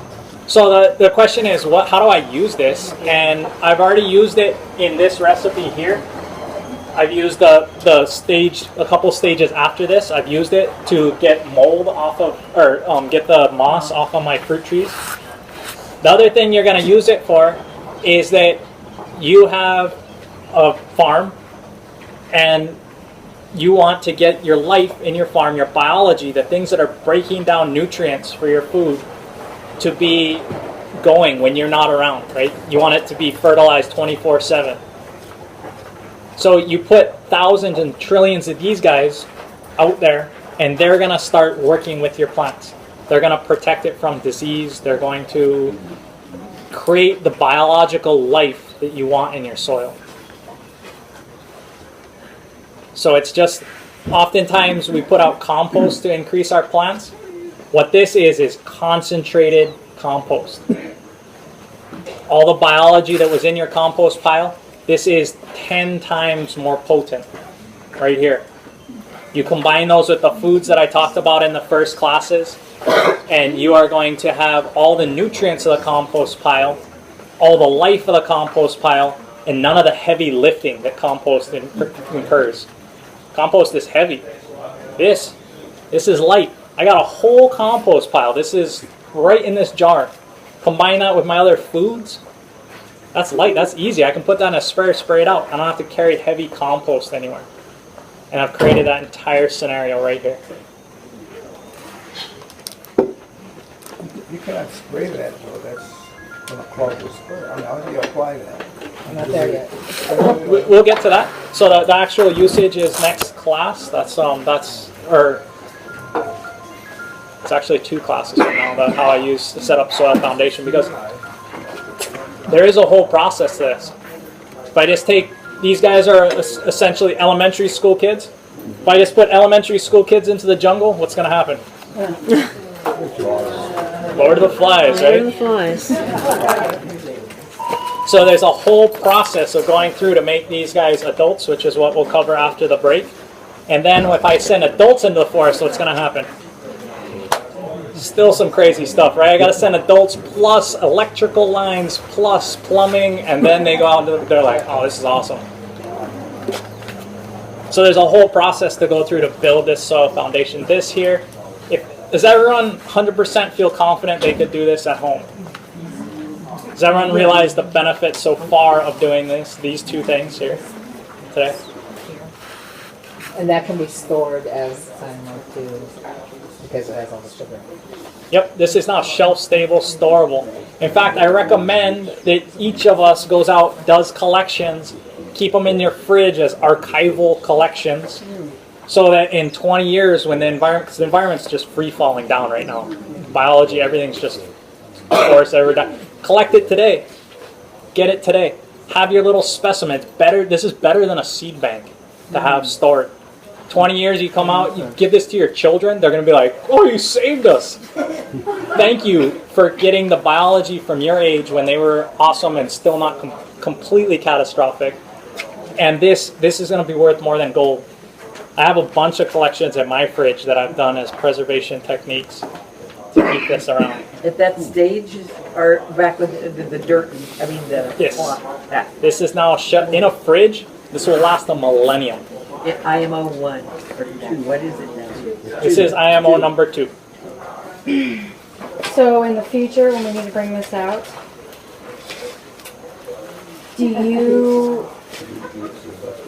will this be, so like if you were to bring this out into the future, would you spray this and then it would reinvigorate the life and also... Once you build it. Oh, okay, gotcha. Okay. This is IMO 2. Yep. So we'll go through the next parts after the break. So, any further questions on this? Stored, covered. At 20+ years or whatever, would you ever need to add more brown sugar? Not in a fridge, no. And after this, after 2 days of storing this, I'm gonna put this lid on, and then I put it in my fridge. Because 2 days, it's gonna completely settle out. I'm gonna put this solid lid on top. Does it have to be full to store better, or half full? It's not If full. I wanted to store this optimally, it'd be filled 2/3 in my jar. Right? I just didn't have enough. If I had put this entire thing in here, all the rice, and I had enough sugar, this would have filled this up perfect to 2/3. This one La Hala basket. This would have been the perfect amount. But I just didn't have the right materials here to so I forgot to bring enough sugar. Is there anyone around that's like you or somebody that could just come to my place and already has all this stuff and help me out, so that that knows everything? Like, are there people around that are? So Candy is taking the level 2 training, and she will be able to set that up very soon. It just says a question, do you know where the IMOs come from, whether in the Mountain Apple brand? Where they're collected? Do you have any idea? Sort of. Sort of. Well, I mean, is it high, or would it be better than nothing? That might be the solution quickly right now. So the last question before we go to our little break here is that the IMO Lyser that you see in the store, KTA, awesome product, really good stuff. It's best used for your animals. Using it on your trees and stuff, because of the way it's been transported and everything, it's not necessarily, it'll do really good in vegetable gardens, but to grow nice fruit trees in your orchard and stuff, it's not as good. You're better off to make this, use this. By the time that gets to you, it is almost this. So this is the Lactobacillus. This is the microbe you want to be using instead of some other foreign microbe. It's like, bringing a bunch of Native Americans to Hawaii. They're gonna do okay, but it's like you're better off to get more Hawaiians there, or bring the Hawaiians up to Alaska. They're gonna be like, what the heck? Ice.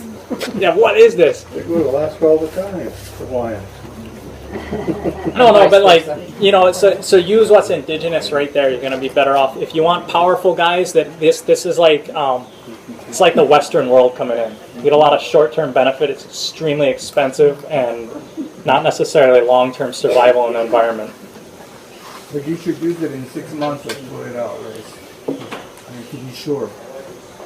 Use it in 6 months. Yes, that's a good rule of thumb to just get. Is that a tight-fitting lid on that lab? The lab, I'm not going to put a tight-fitting lid today. I could in about 2 days. If I put a tight-fitting lid today, it will probably detonate. Well, you just kind of You could. loosely screw it down. Yeah. So if This if is pressure alive. got in There there, is it would. tons of life in here. They're eating, they're making gas. Happens to all of us, right? Okay, so let's see what's the time right here. 11:07, perfect timing. So we'll take a 15-minute break and we'll come back with IMO 3 and 4.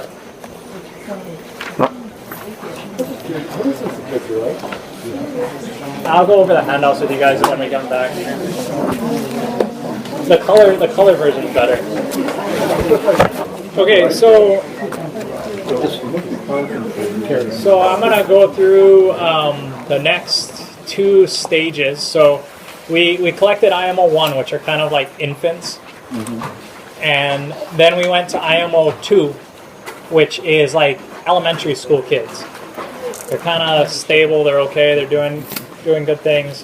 What I'm going to take you through next is how to then take these methods and how to bulk them up so that you can really get concentrated. So if you look at one of those handouts has IMO 3 on it.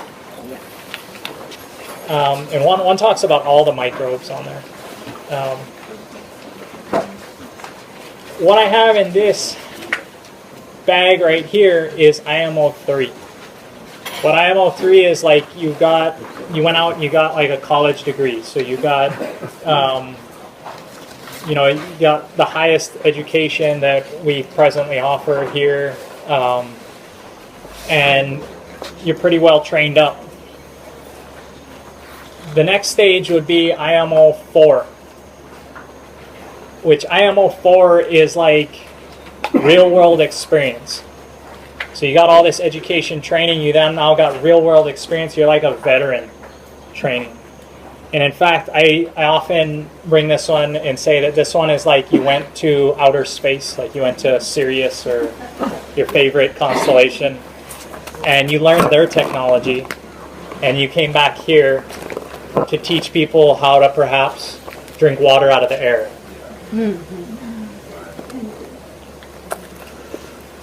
And so this is worthwhile going through all these stages, because if you just use infants out there, you're going to get the results of infants.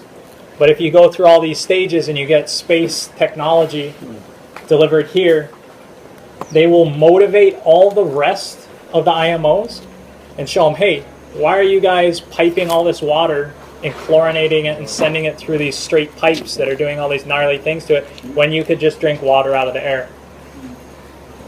And so you don't need every microbe to be one of these microbes.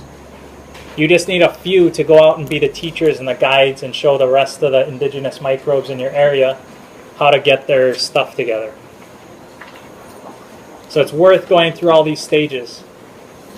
I treat these like a living animal when I'm building them, because they're full of life. If I go, oh, it's just like a compost pile, just throw it in that corner, wait for it to go, my results will only be so-so. This is alive. Treat it like it's alive and it'll do what it's supposed to. Okay. So, I'm going to pass these two around. This one here in this Ziploc is an IMO 3.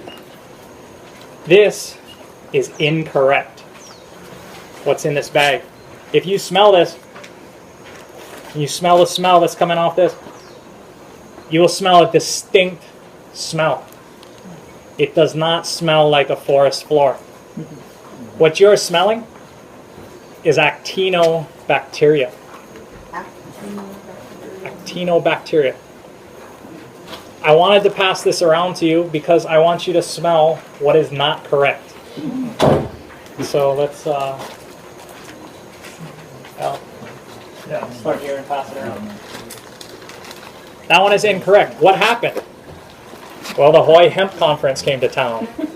And I had started a pile of this stuff primarily because my friend wanted to go in the pile so that she could treat some lung disease she had. So I buried her in this while it was heating up. And what happens is you start to sweat, so your pores open up. It creates an artificial fever in you. And when your pores spread out, these microbes go into your pores. They start to colonize you.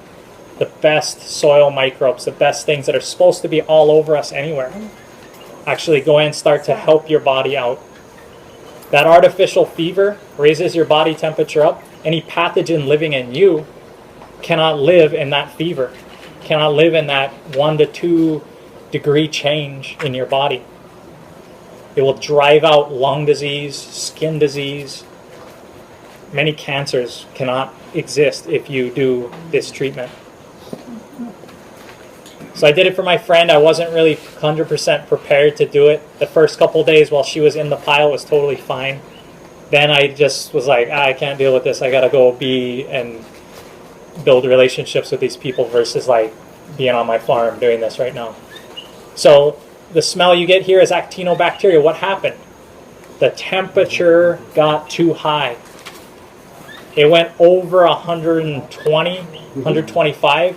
It was actually up at about 140 degrees. At 140 degrees, I am growing the wrong biology. The biology we want lives at 120 degrees and less.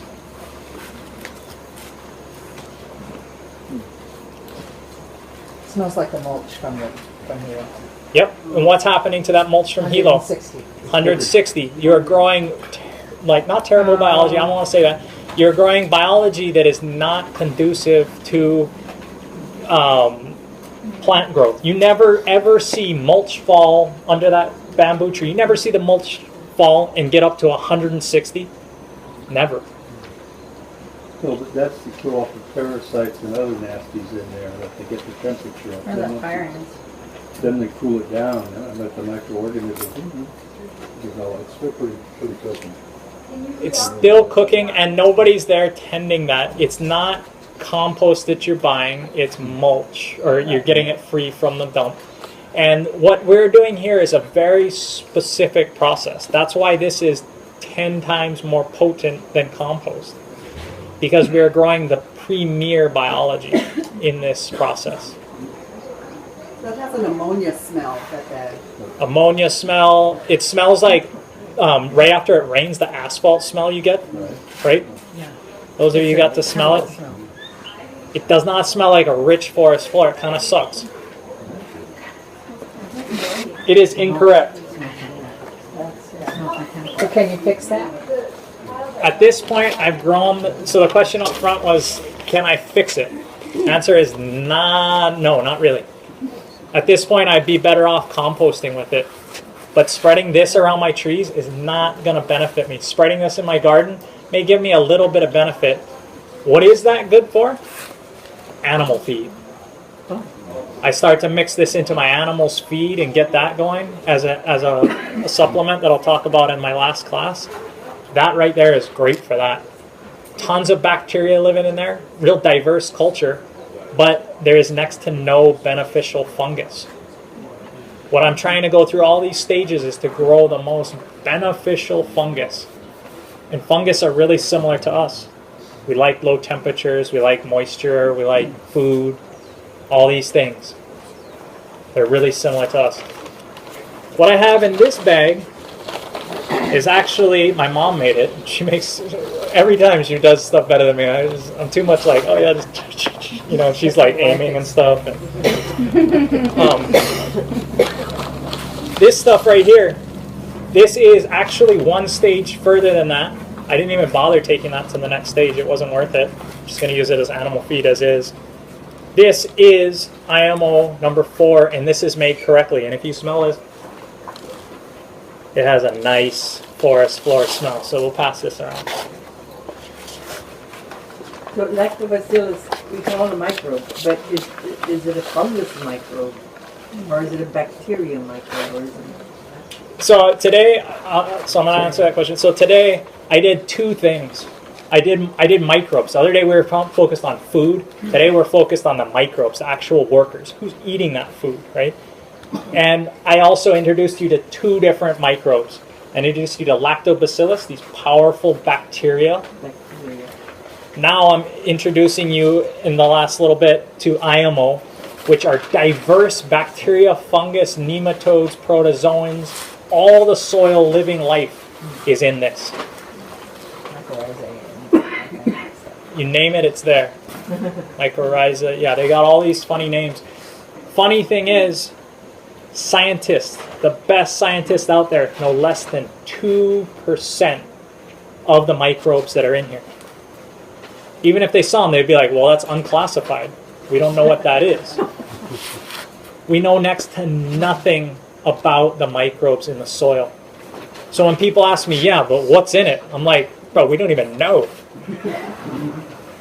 I could show you, you could look. We don't even know.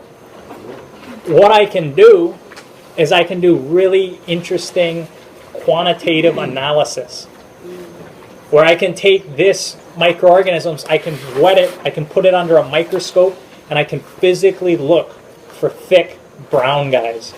Girls. Fun girls. Guys, fun guys and fun gals. Interesting thing, when you look at them from far away, they look white. When you zoom in on them, they're thick and brown.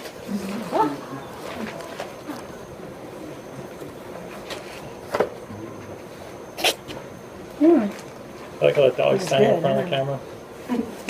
I think he wants the IMO 4 rubbed on. Yeah, he's just cruising. So I can do quantitative analysis. That's what we're going to do for the Rapid Ohia project. We're going to go look at the soil samples. That's our own internal analysis. The PBART guys will do different things. But ours is to look, do we have beneficial fungus in this soil sample right under this tree where this disease is happening? I bet you the answer is no. I'm going to find parasitic fungus. I'm then going to take that and introduce these guys, feed them, build soil foundation, which is something I'll be covering on how to do. And then I'm going to go back and sample that same soil. I'm going to say, how did the biology change? I don't have to know the name of them. The name isn't really going to help me anyway. It's a description. They're a long stick. That's what Lactobacillus means, right? Long stick, great. Well, how are you, Mr. Long Stick? Like, that doesn't tell me anything about the character of how you are, what you really represent.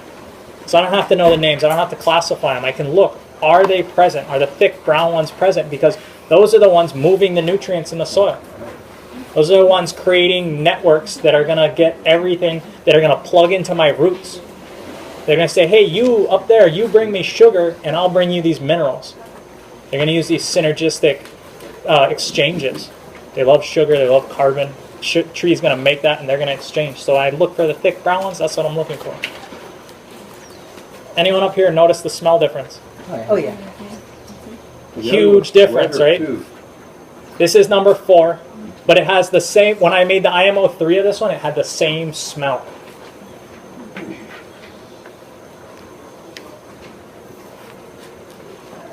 So this is a very precise process. This first 2 stages, not as hard. This 3rd stage is like baking bread. If you forget it in the oven, you're done. It's like me, I walked away from this one here, and now it didn't come out right. How many days was she in that compost pile? It takes an hour treatment. For 2 days? You said she was in for 2 days. No. So my friend, I kind of brought that up as a side story, but my friend was in the pile for 1 hour. It's enough to make you really sweat and create an artificial fever and got her pores open, so they colonized. Yeah. She's I mean, some of you guys might know her. She's Udine. Anybody? Another revolution. Yeah. All right, someone's a fan.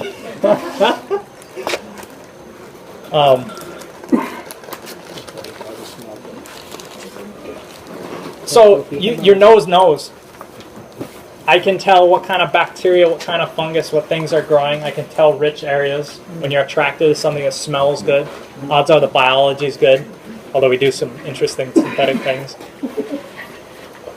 But this one here, you'd be like, oh, if you laid in a pile of that, you'd be like, oh, that's all right.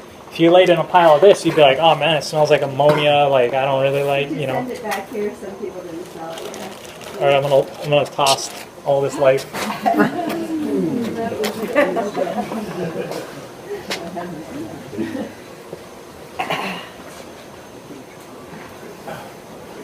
So the process to go through this is, and just because this is a level 1, what I wanted to do is to really expose you to it versus going through this whole hands-on process. It's quite a deal. We'd have to be on the pile really to learn for literally like a week.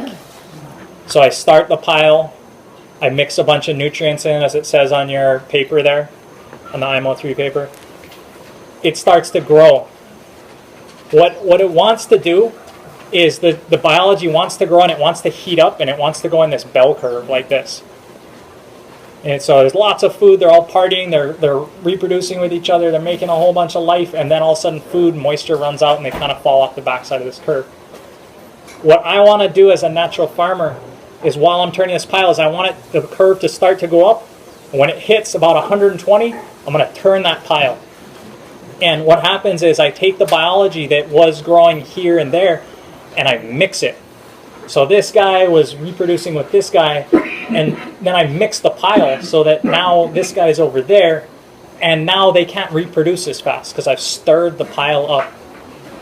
So instead of heating up further, which the heat is via the reproduction, I've interrupted that, and I've turned the pile. The temperature now drops about 5-10 degrees. And so instead of going up this bell curve, I'm disturbing the pile and keeping it. So instead of a bell curve, I end up with something that looks more like a hat. Because every time it's going to waver a little bit like that, every time the temperature's trying to go up, I'm turning it and redisturbing them so they stay in this zone. And eventually they also run out of moisture and food and everything, and they'll hibernate after about a week. It's between a week and 11 days. It depends. So I'm interrupting that cycle and I'm keeping it. And when I keep it in this range, this is the 120 degree range right here, the biology I'm growing is completely different than what would happen in a compost pile.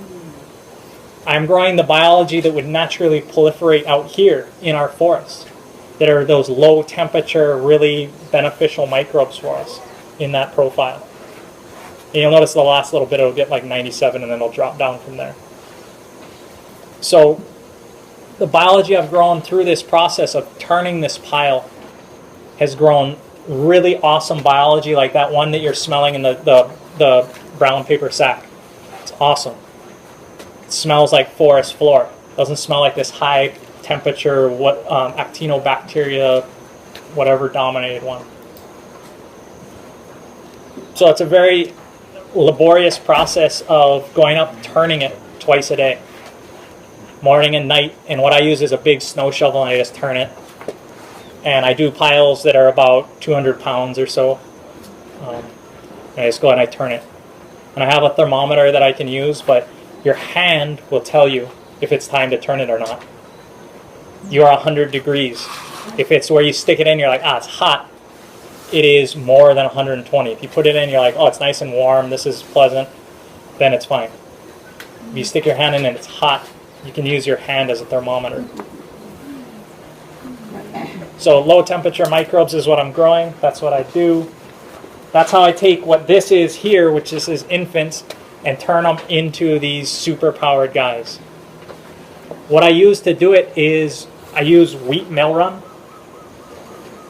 In Korea, they use rice hulls. So when you go from brown rice to white rice, the hull that comes off. When you go from brown bread to white bread, the hull that comes off. That is the mill run. That is the hull. And I'm using that for a number of reasons. One, it has a good moisture content. The other is it has good carbohydrate, fats, and protein profiles.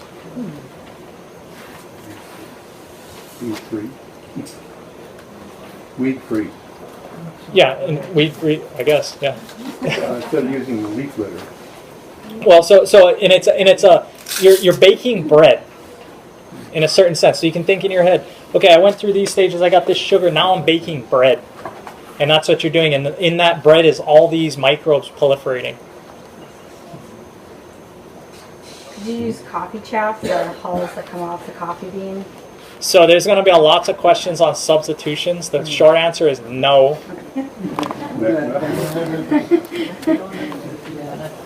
The long answer is if you've done it maybe 4 or 5 times this way, then do the other. Mm-hmm. The other part I want to make you aware of is I'm going to, starting with a 50-pound sack, I'm going to end up with 100, 120 pounds of finished product. I can then turn that into a tea that will take care of my entire farm.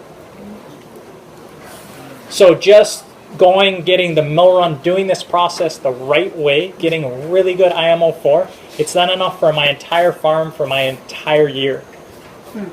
Done right. One bag of mill run? Yeah. done right with the T's and everything. So you saw the other day when I made this recipe here, I had liquid IMO 4. I can take just a tiny bit and make a ton of liquid out of this. The ratio is 1 kilo of the stuff to 10 liters to make microbes. So that's 2.2 pounds to make 3 gallons, and then that's diluted. So I'm making a ton of microbes from a little bit of stuff. Same compost teas, you make those recipes, you use natural farming things, they're going to be even more superior. So this is kind of a long and involved process to go through, because for 2 weeks you got to turn this pile to make sure it works and you keep the low temperature. If you let the temperature go up and you get above, you lost it, because that other biology is proliferated, and then to have the IMOs are so nice. These guys that are at high temperature are kind of bullies. And so to bring it back down and to get rid of the bullies, you're shot already. So it's best just to keep it low temperature the whole time through. Ways to keep the temperature down are to add wood chips. You notice that sample I sent around has wood chips in there? That carbon helps to keep it lower. Also helps the fungus to proliferate more. Can also add in some biochar. It'll really help keep the temperature low. Question? When mine got too hot, I talked with Jackie and she said I could still use it as a fertilizer. That's not correct anymore. If it's too hot, you're no longer... So the question was, if my pile got too hot, what is it used for? Animal feed is what I use mine for. So you just got to know the biology you're putting out is not as good. So you're going to grow bacteria, you're going to grow other things that... There's lots of bacteria already. Why add more? What I want is highly concentrated fungus, which is in that bag. And that is the super key to revitalizing the whole ecosystem. We're largely devoid of fungus. Especially in the tropics, it's harder to get it. And everywhere. So when you put this mycelial mat and all the fungus working together, amazing things start to happen to the rest of your plant.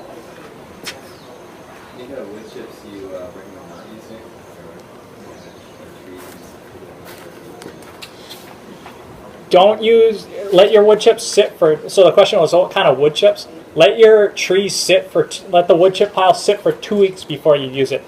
Don't use chip it and then use it right away. Let it sit at least 2 weeks first, and any tree is good. Question? Best to do it in sun or shade. So this here is done in 70% shade. If you're doing it in the middle of sunlight, it's going to heat up too much. I do it in a barn that's very similar to this. So on a dirt floor, in the middle of a dirt floor, I'm turning this pile. I cover it with a bunch of cane grass. So my pile's sitting there. I make it about yay thick. The height of my pile varies on the temperature profile. If it's heating up real fast, then I'm having to be like, it's like, wow, it's really fast, heating up fast. I'll make the pile thinner, up to about 4 or 5 inches, up to about 8 inches to a foot, depending on what's happening. I vary the height of the pile. I do it on a dirt floor, and I cover it with cane grass and just a light layer, so it's still breathable, still going through, easy to manage, just in an area just like this. Question? Do you know once you do it in the right temperature and you move it and it's a couple weeks, how do you know once it quits doing it? So the temperature will no longer be rising. So how do you know when it's done? The temperature will no longer be rising, and it'll be like this kind of stuff here. It's like it's not really hot, it's just solid state. It's doing its thing. So the difference between IMO 3 and IMO number 4 is that in IMO 3 you're putting all of your IMO 2s in. And then you're going to grow these into vast quantities of microbes. And that's like putting them in like a, like college. It's pretty safe, like in the real world, you get an F, like no big deal. It's not like you lost your job or, it's kind of a learning zone that you're in. Well, you maybe get, I don't know, try not to get F's. C's get degrees.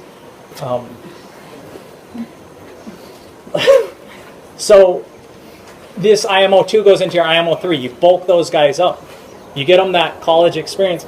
Then the difference with IMO4 is instead of inoculating with this, I'm now using all that IMO3 that I've created, and I'm adding in dirt.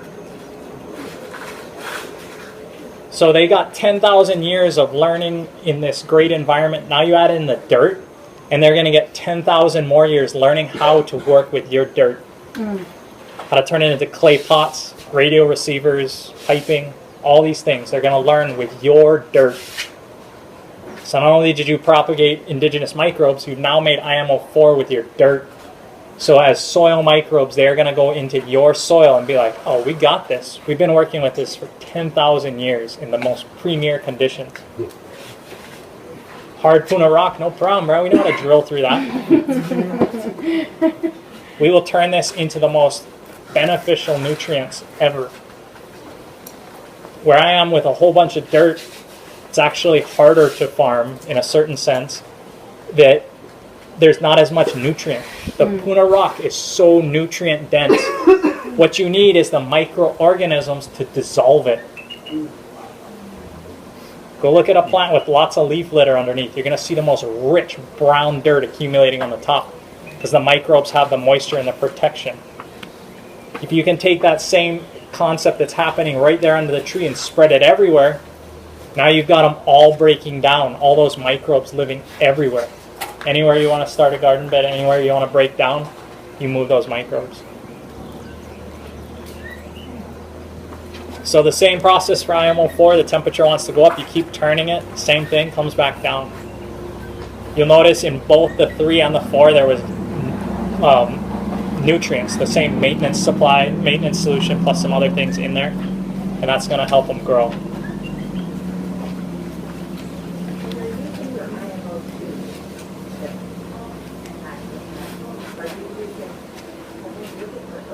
Can you speak up a little bit? Are you using only the liquid part or are you using the rice? Like the IMO2? So good question. When I'm going from IMO2 to IMO3, which part of this am I using? Just the liquid? Nope. I just reach my hand in, grab out a whole thing of goop, mix it in. Rice, everything. Do you only need a handful per IMO3 mixing batch? Depends on how much of the other material you're doing. If I was doing a windrow that was an acre long, I would use a whole lot of it. For me, when I'm doing 50-pound bags, because that's what they sell the mill run in, I take a handful of one, a handful of another, and a handful of a third, and that's my inoculant. So I'm putting 3, maybe quarter cup amounts into my water, and I mix it thoroughly into my water, and then that water is moistening my pile. So I just wanted to kind of expose you guys to this today. If you want to see the videos, they're on the internet of that. But if you have any questions right now, There's those guys that go around fermenting IMOs using water and air. How does that equate to these different IMOs? Are they just doing like an IMO 1 at that point? Are you familiar with this? Yep. So there's a lot of different ways to do this. What I'm teaching you here, the IMO going all the way up to 4, you could hear the benefits of what I was talking about. If you're going to use that at an earlier stage, that's okay. You just know, okay, well, you don't have guys that were educated out there. You got like elementary school guys. Great, cool. Like, let's use them. If you're here today and you want to take this home and you make this, you feel free to use this as a compost tea. Just this IMO2. Okay.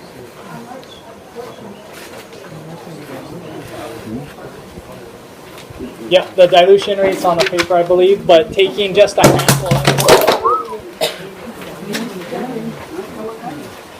taking just a handful and mixing it into your water and getting that to go.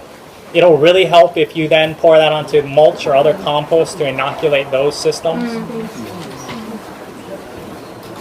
But understanding the reason why to go to IMO 4 before you're making a compost tea, understanding that you're growing so much more fungal bodies. In those 3 and 4 piles, the amount of fungus that grows and proliferates is astronomical. This here doesn't have that much fungus proliferated because it only grew whatever grew right here, and then I just froze it like Han Solo and carbonite. So there's only so much fungus that's in here. Versus I go through that next stage of getting this diversity where I'm mixing them together, they're going, temperatures going up and down. You're going to get a lot more bang for your buck. It's going to be a lot more potent when you go to those further stages.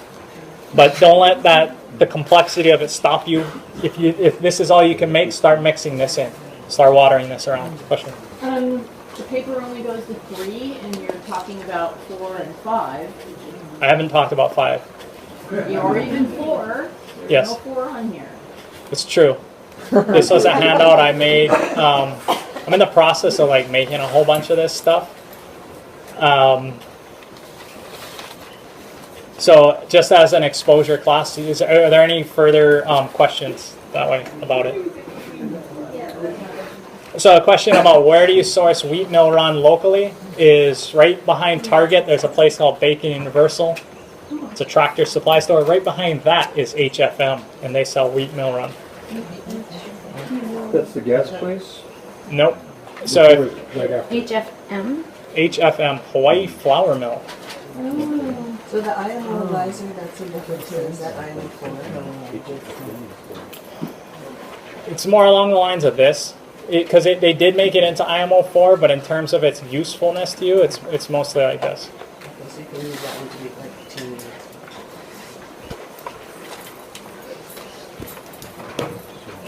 Any other questions? Yes. If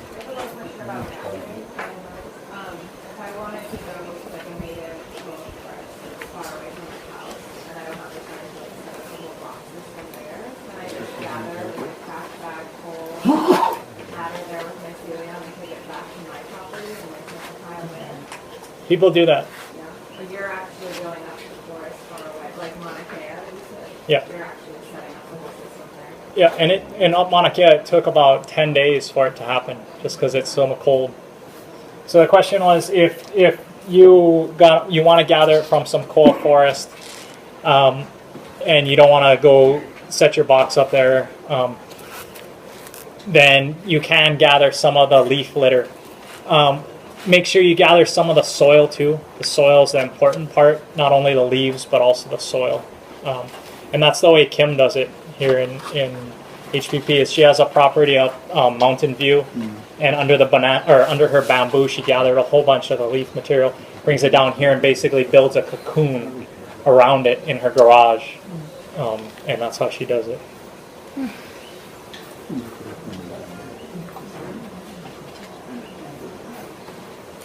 Any other questions on this? Where's HFM one more time? Behind Target? Yep, behind Target, behind the tractor store across the street. Oh, okay. How much is it? You said they only done 50-pound bags? Yep, and so don't use 50 pounds. Don't make a pile less than 50 pounds. I wouldn't make a pile more than 200 pounds, and I wouldn't make it less than 50. Because you got these microbes. It's like, can you bake a cake this small?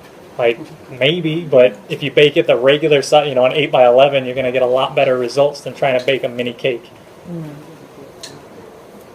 So make it at least your minimum size 50 pounds, and if you go bigger than that, I wouldn't. You can have many 200-pound piles. Like, 5 or 10 of those if you wanted to, but don't make a pile that's like 2,000 pounds. It's not smart. What is a 50-pound bag cost? It's like less than $20, I believe. As far as getting the right moisture content, do you have some tips for that? Yes, so the question is on moisture content. When I'm re-moistening this stuff, I got these liquids that I make, and we'll be going over the soil foundation, but when I'm re-moistening my stuff, my pile and I know I'm in the right moisture content is I take the pile and I squish it into a fist. No water drips out. It should, when I open my hand, it's a ball. If I toss the ball up about this high and it hits my open hand, it should detonate. Mm-hmm. And you're right in the correct moisture content. I know it's a super scientific way to do it. Even the scientists I work with, they're like, this is how. They were teaching that 40 years, 50 years ago. Right? Test your soil. Tried and true method. Is there a storage you suggest for wood chips? I don't have a wood chip. No. Anywhere, yeah. Like the pet bedding, the pine wood chip shavings? So be careful. Try not to use sawdust. Sawdust is not the same as wood chips. It's I wouldn't recommend sawdust or wood shavings. So these are wood shavings. Yeah, they're actually flakes of wood that you put in them. I wouldn't recommend that. Yeah. Chunks are better than shavings. Yeah. Nuggets. Yeah, wood chips is where it's at. The shavings are too small and you, like it's about keeping enough oxygen in this whole system. That's why you're turning it. That's why you're doing these things. Wood shavings and stuff. It's just it gets too tight. I mean, maybe. That's down. Yeah. I've seen bags of wood chips at like Home Depot. I've never examined them to find out if it's treated wood or whatever. But does anybody know anything about that? Are those bags of wood chips okay? So if anything, if you're skeptical about those things, soak it in salt water, seawater, for 2 weeks. And what happens is when you soak it in seawater is a whole bunch of anaerobic microbes come through and they'll clean these things out. Then pour the water off, dry out your wood chips, and what happens is now you went from an anaerobic underwater condition to now an aerobic outside condition, and all the anaerobes die and you've basically cleaned your wood chips. You can get cocoa chips that are organically certified as well. So Yeah, coconuts. So IMOs, the question was about coconut chips. IMOs love coconuts. Go to your favorite coconut place and pick up a piece of coconut and look at it. You'll see little mushrooms popping up. Coconut is by far the best stuff you could do. I haven't found any place here with LAB, but wood tree trimming companies, usually that they know you could dump wood.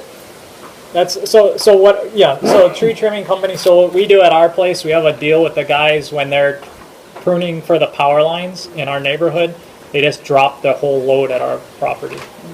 So it's easy for them. They don't have to go very far. They just drop it. It's pretty affordable. It used to be free. Now it costs money.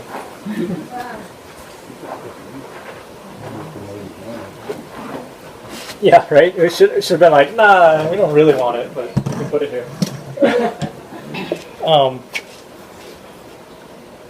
So I thought the most pertinent part to this was the smell that you guys got off those, because if you do it on your own and you have those smells, those are telltale of what's happening in your pile. This was one of the first times where I've actually had people get the comparison of what is good IMO. Because oftentimes they'll say make good IMO, and what is it? Well, that if you smell that where it smells like nice forest floor, that is what you want to have at the end of the time. And that would be the best. Any other questions on this process? Yes? So once you make it, it gets the right temperature, and then you just leave it there at your little 8-inch pile, or if you pile it back up, will it keep back up, or how do you store it? Yeah, so storage of this. Storage of this prime thing would be if you're storing it in like a paper sack or something like this, some breathable sack out of sunlight. What they do in Korea is they take things like this, baskets like this, put a piece of paper on the bottom, and then put it into these baskets and then stack the baskets. Mm-hmm. And that's how they're storing it. I just built a box out of wood that's a big box, and I just put it all into there. You do not want it to re-moisten. If it gets wet again, bad stuff will happen, because then you're not turning it and it'll get gross. And but you want it to be somewhat breathable where you're storing it. Out of direct sunlight, stored like a place storing it in some ambient light like this would be fine. So when you're making IMO3, it starts out wet, and throughout the course of a week to 11 days, then it dries out naturally as it's curing. Yep. Okay. And it's going to dry out. By the time it's done, it's going to be dried like this. Okay. So over that week process, it dries out the biology, eats the water, and so you're turning all that stuff into biological bodies. That water is now a microbe. It like ate that water, and it's like, no, it's here. So the water's still there, but just like IMO2 had a lot of water in it, it's in the bodies though. Suggestions of them, you said you make tea. So is there additional instructions on making tea? We'll go over the soil foundation and all that in another planting course. Yeah. Question right there. Back to making IMO1, when you use the rice, do you wash it? Either way. In this case here, I think it was washed because I made the LAB. So I kind of knocked down three buildings with 2 airplanes.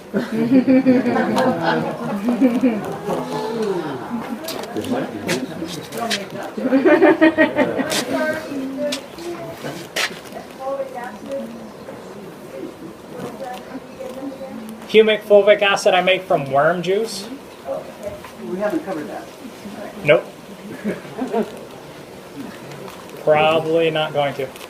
So the recipes I gave you here, this comes from my level 2 course. I do go further into detail on other things. This like really here exposure. I hope you guys really get to see firsthand, understand, recognize we can all do this. Is your level 2 course only on video, or do you have it in person anywhere? I teach it in person. The next one will be August 21st, and yep. It's on the CGFC. See, yeah, it's on our website. Okay. Been listening to that. Kim Chang is also teaching one right now, as we not right now, but like this. It started on the 3rd, and it's still going till 2 months, 3 more weeks. Yeah, 3 more weeks. So, there's 4 of us that are certified to teach that, so we have been. Yes. In order to do level 2, I imagine you need to be certified for level 1. It's extremely helpful. So yes. Yeah. When's the next level 2? August 21st is the next time I'm teaching it. So I'm working with the other instructors to get it so we have them regularly listed. We're trying to do it quarterly so that they're there, and that we distribute it between us so that it's not all on the same person to do it each time. So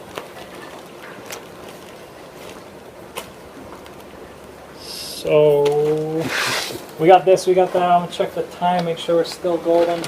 12:15. 12:15? Cool. So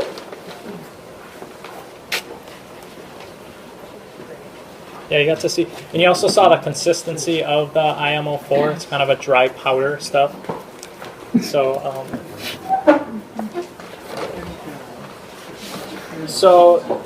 So the other one will never dry out the same way, the actinobacteria one? Because it was wetter. You know, it's hard to compare them actually because one is wet. It has a different smell than when it's dry. Dry is just smell. So that's a good question. So that will the IMO3 and the IMO4 dry out the same? So what happens when I went to IMO4 was I added in that soil, and the soil is what changed the physical structure of it a little bit because it's half soil. But that didn't feel like dirt, right? Did anybody touch the IMO4? Yeah. It didn't seem like dirt, right? It's something different, and that's because the dirt particles have actually been turned into biology and surrounded by biology. So the reason it had different consistency is because one is mill run and wood chips, the other is mill run wood chips plus half dirt. And so that's why the consistency changed. I live in dirt. Yeah.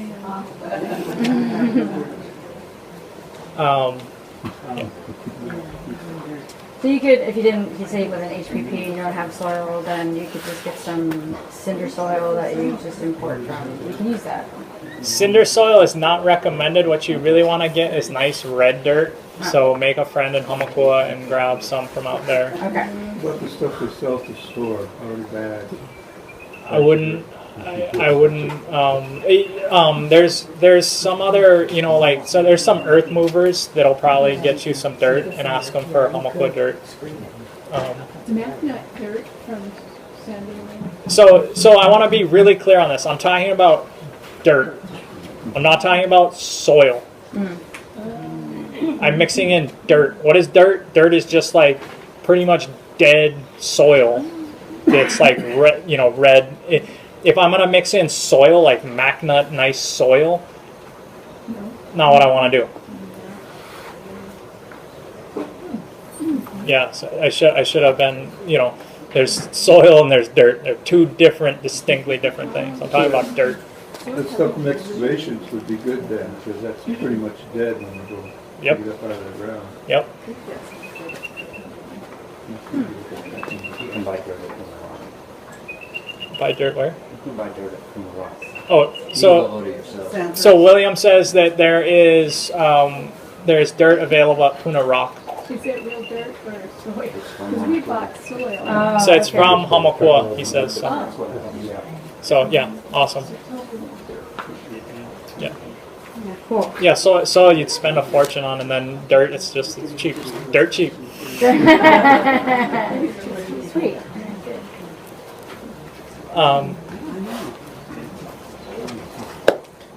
So that's what I had for today. The last thing I kind of wanted to do was just to go out with us as a group and set this IMO1 box right there, and kind of show you a little bit of the considerations I'm looking at as I set my box. And then the last thing we'll do today is spray, but if you guys want to go before we spray, you can. If you do want to check out the lines out there though before you go, just to see the difference in the last 2 weeks of treatment, and see, hopefully someone took a picture on their phone. I think someone did, so we'll have those to like do over the 6-week course. We'll see how they've changed since we've been treating them. But unfortunately, I missed your class 2. Did you treat the Lyme trees again a second time? The second week? We did. Yep. Yeah, so we've been treating every week.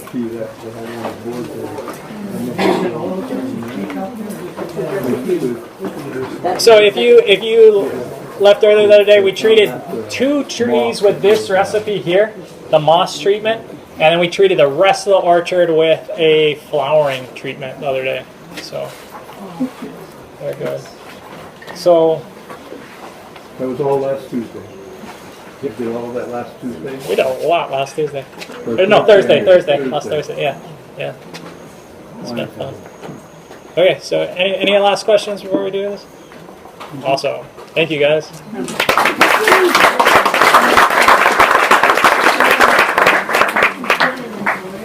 Okay, so basic, the basic thing that I'm looking for when I'm going to set the box is I'm looking for a spot with a decent amount of leaf litter built up, and a spot that you haven't really disturbed. So this here is maybe like, you know, it's fairly disturbed because there's, you know, it's just high traffic area and there's a bunch of stuff. So this definitely isn't the most ideal. I look for a little less disturbed area, but this area here does have lots of leaf litter. And what I want to show you is that as you start to kind of scrape this stuff away, get down towards the bottom, you're going to see mycelium.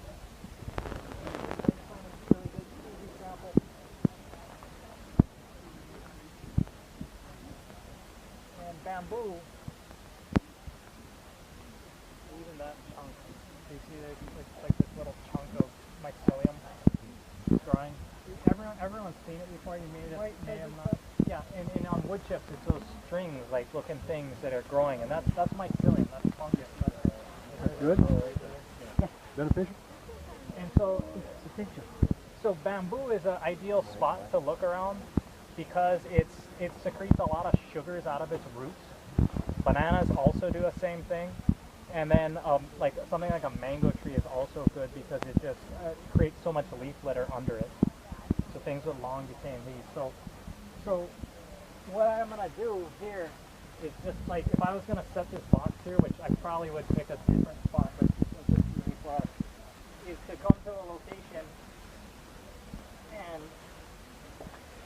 scrape away the upper layer so that I'm down to this mycelium. And actually, oh man, this bamboo is really in here. Try to scrape down so that I would actually get down to the dirt, which I don't think I'm going to mess with these bamboo that much. But I would scrape back till I got kind of to the dirt, and all that material that I'm moving over to the side is useful because then I put my box into that area that I've created. And this disturbing process, what it did was all the microbes that are here are a little upset. They're like, oh man, what just happened? This is like a hurricane came through and upset them a little bit. So they're looking for this great new food source. So I'm about to introduce. And so I disturbed them a little bit to bring this away. I've created a spot. Now when I put this and I put it directly so it touches, now all those microbes that are kind of disturbed, they're like, well, this actually isn't so bad. There's all this food up there and they can detect it. And so they start growing up into this food box that I've left here. And then I take all this material that I've disturbed, especially the stuff that was on the bottom, and put that directly on top of my box or my t-shirt over my box. And then all this material goes on to create a cocoon. And I'll actually even take further material from further away and really make a nice cocoon from my box. And then this collection here takes 3 to 4 days. In my case here, this one you saw today was a 3-day collection. This now, all this material on top, now I can take like a plastic thing and put it over here. I don't want to take like a tarp and like smother it, but I used a stiff piece of plastic that kind of stayed up here. So there's airflow coming underneath and everything, and that's going to protect it from the rain. And even further, I could put a little tarp that I tie up here and tie it down so that way the rain's not going to hit it, or lean something above it that's going to block the rain from coming. But you don't want to obstruct the airflow. Lots of good airflow, lots of good connection to the ground. Disturb those microbes that were already present. I saw them, and now they're going to go into that food supply. What if, so it's like raining around everywhere else, but then like a stream of water comes and Watch out for that. Be smart where you put it. Don't put it in the low spot. Put it in the high spot if you can. You know, and if it rains, you know, like I mean, it rains. I grew up out here, so I know it rains all the time. So, but try it again. You know, and what I found too is it really helps to be in like a good, peaceful mindset when you're setting these boxes. If you're like uptight or like, oh, I gotta just get this done, then you're collecting like the whole thing. It's like really interesting just to be calm and like really confident in what you're doing. And if it doesn't work the first time, try it again. You know, I often, well, not often, I sometimes don't get a good collection. I'll set it out and I just don't. And it's like, oh, you know, some environmental factor that I didn't even know about happened. So I was really stoked today. It was really nice and white on the top. And then also the bottom had a little bit of the tie-dye because you got to see both the anaerobic and the aerobic happening. But this diversity, and this is just simple system you can set anywhere around you. And I found out the fire ants, I just mix them into the sugar and they die. Down by the ocean, it seems like mine usually it's 2 days. Does that make sense? It all depends on temperature. It's a function of temperature. I leave it about 3 days. You get that really nice, how mine was hard to pull apart. So it's really growing in there really well. But this super simple to set. And I recommend you do a couple collections, different areas. So you can peek and then go back, leave it there for a few more days if it doesn't. That's actually a good question. Can you peek? The answer is no. Do not open the top of the box. If I am curious, is it done yet? What I can do is not peek. I can take my hand and I can put it under the box. And if the thing is warm, I'm in business. I should collect it. But don't open the top to peek. You'll upset the microbes, and don't peek through the top. You can feel the bottom of your box for warmth. It'll be warm under a cedar box, not a basket. You know, I mean, use your discretion on that. I know the basket's warm, though. We use wicker baskets when we did it in Korea and stuff. So, you know, natural woven material, the heat should go through.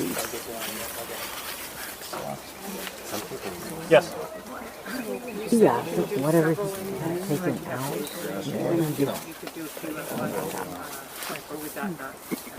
So on a property like this where we have a couple different like microclimates, like under a bamboo is a good idea. In under a different tree, like I'm sure there's some sort of mango or avocado that has leaf litter would be another good choice. And so those two are from our property, and then go get a third one that's like up, you know, a higher elevation around here. So from right here, I don't know, like this is actually fairly high elevation right where we are right now. But even at the same elevation, if you have under different fruit trees, you're going to have different organisms. It's going to be some diversity there. Yes. So you're gonna, and in fact, you get actually different diversity on the north side than the west to the east to the south on these trees. So there's a lot of variables. I mean, there's so many different things in here. So use your common sense to think, okay, what is this good thing, and look, and you know, I tend to pick, you know, just the healthiest looking environment around me, because I know if that thing is healthy, it must have good microbes already supporting it, and that's what I want to propagate more of and spread on the rest of my property. Would it benefit to inoculate before you put a basket down? No. So the question was, would it benefit me to inoculate this before I put it down? No, because those are like foreign, you know, you want the indigenous granddaddies that have been there for aeons. That's also why you don't collect on a compost pile. My friend Vince Mina on Maui tells people that he collects it in his worm bin. You get IMO. Is it the good soil IMO? Is it adapted to your area? You know, you're getting the white fuzz. I can leave rice in my kitchen and I can get white fuzz. Is that what I want? Just because I got white fuzz, does that mean I got IMO? No. There's a process that you go through to get the soil microbes to get into your collection that you get. So, yeah. So I'm curious, because when you scooped that away, did you see any white in there when you found your spot? I really didn't want to disturb this spot enough to get down, but yes, there was a whole bunch of mycelia in this area. So yes, I didn't get down to the soil, but I could have if I didn't want to disturb. It's not my property. So. Would it be better to do it that way though, to go a little bit deeper if it was your property? You want to touch it to the soil if you can.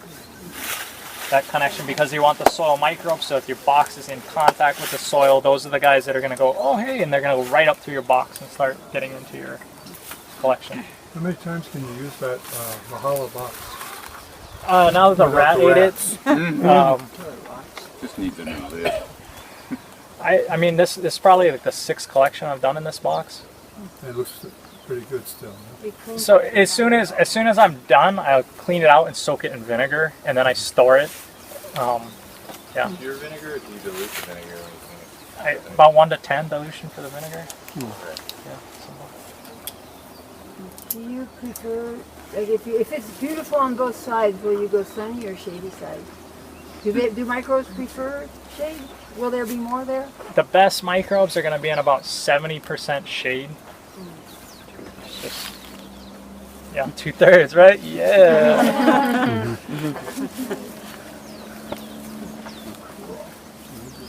Cool. So cool. I hope you guys can all do this, and if you guys, if you did it and then brought like pictures to me next time, I could see your collections. That would be awesome. Like. Is it required for your certificate? No, not level 1. Level 2 it is, but level 1 you're good. Can you show us the trees you sprayed with the moss? Yeah. So we did. I haven't looked at them yet. I don't think we'll see.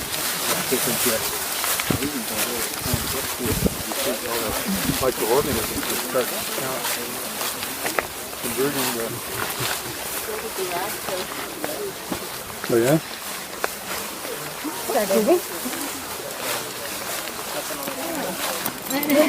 So is it actually going to kill this moss off? Yeah, so this is the tree we treated here. So look at the moss on this tree. We treated this one and that one with the moss spray. So you can look at these versus our other trees. I unfortunately didn't take very good detailed photos of it, but this is the one we're treating. I think we'll treat it again today.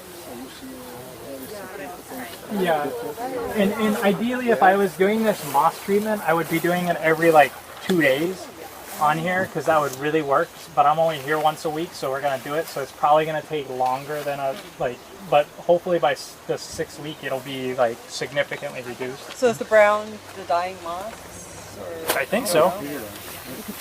I mean, it looks like it's less mossy, but it's also not. It didn't rain today here yet on me, so who knows? Rain last night.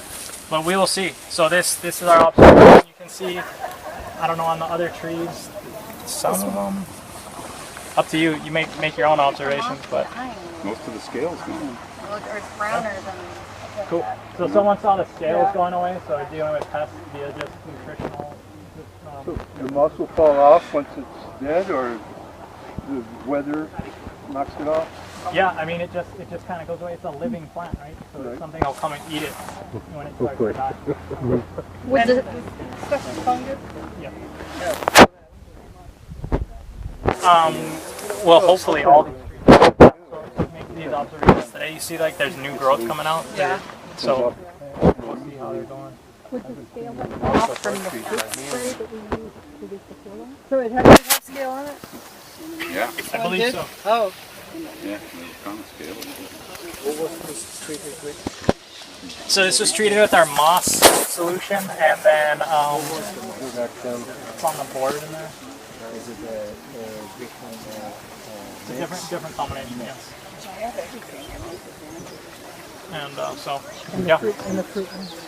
Would a OHN or the maintenance solution, would that work just as like a say you have like bugs? I mean, it's not too like terrible on your plants, but say you just have a few bugs and you just wanted to use a foliar spray. Would that help in prevention of bugs? Like the bugs would be attracted to your plants? So if you got bugs and you're worried about bugs, reduce the fermented plant juice part of it, and then keep the other solution as is and use that, and it'll help. Okay. You talk about the maintenance solution, reduce the fermented plant juice in that? Yeah. Okay. So yeah. You don't want to feed the bugs. They're already eating your plant. Right. Yeah. Hey, the ginger didn't work on making the plant juice.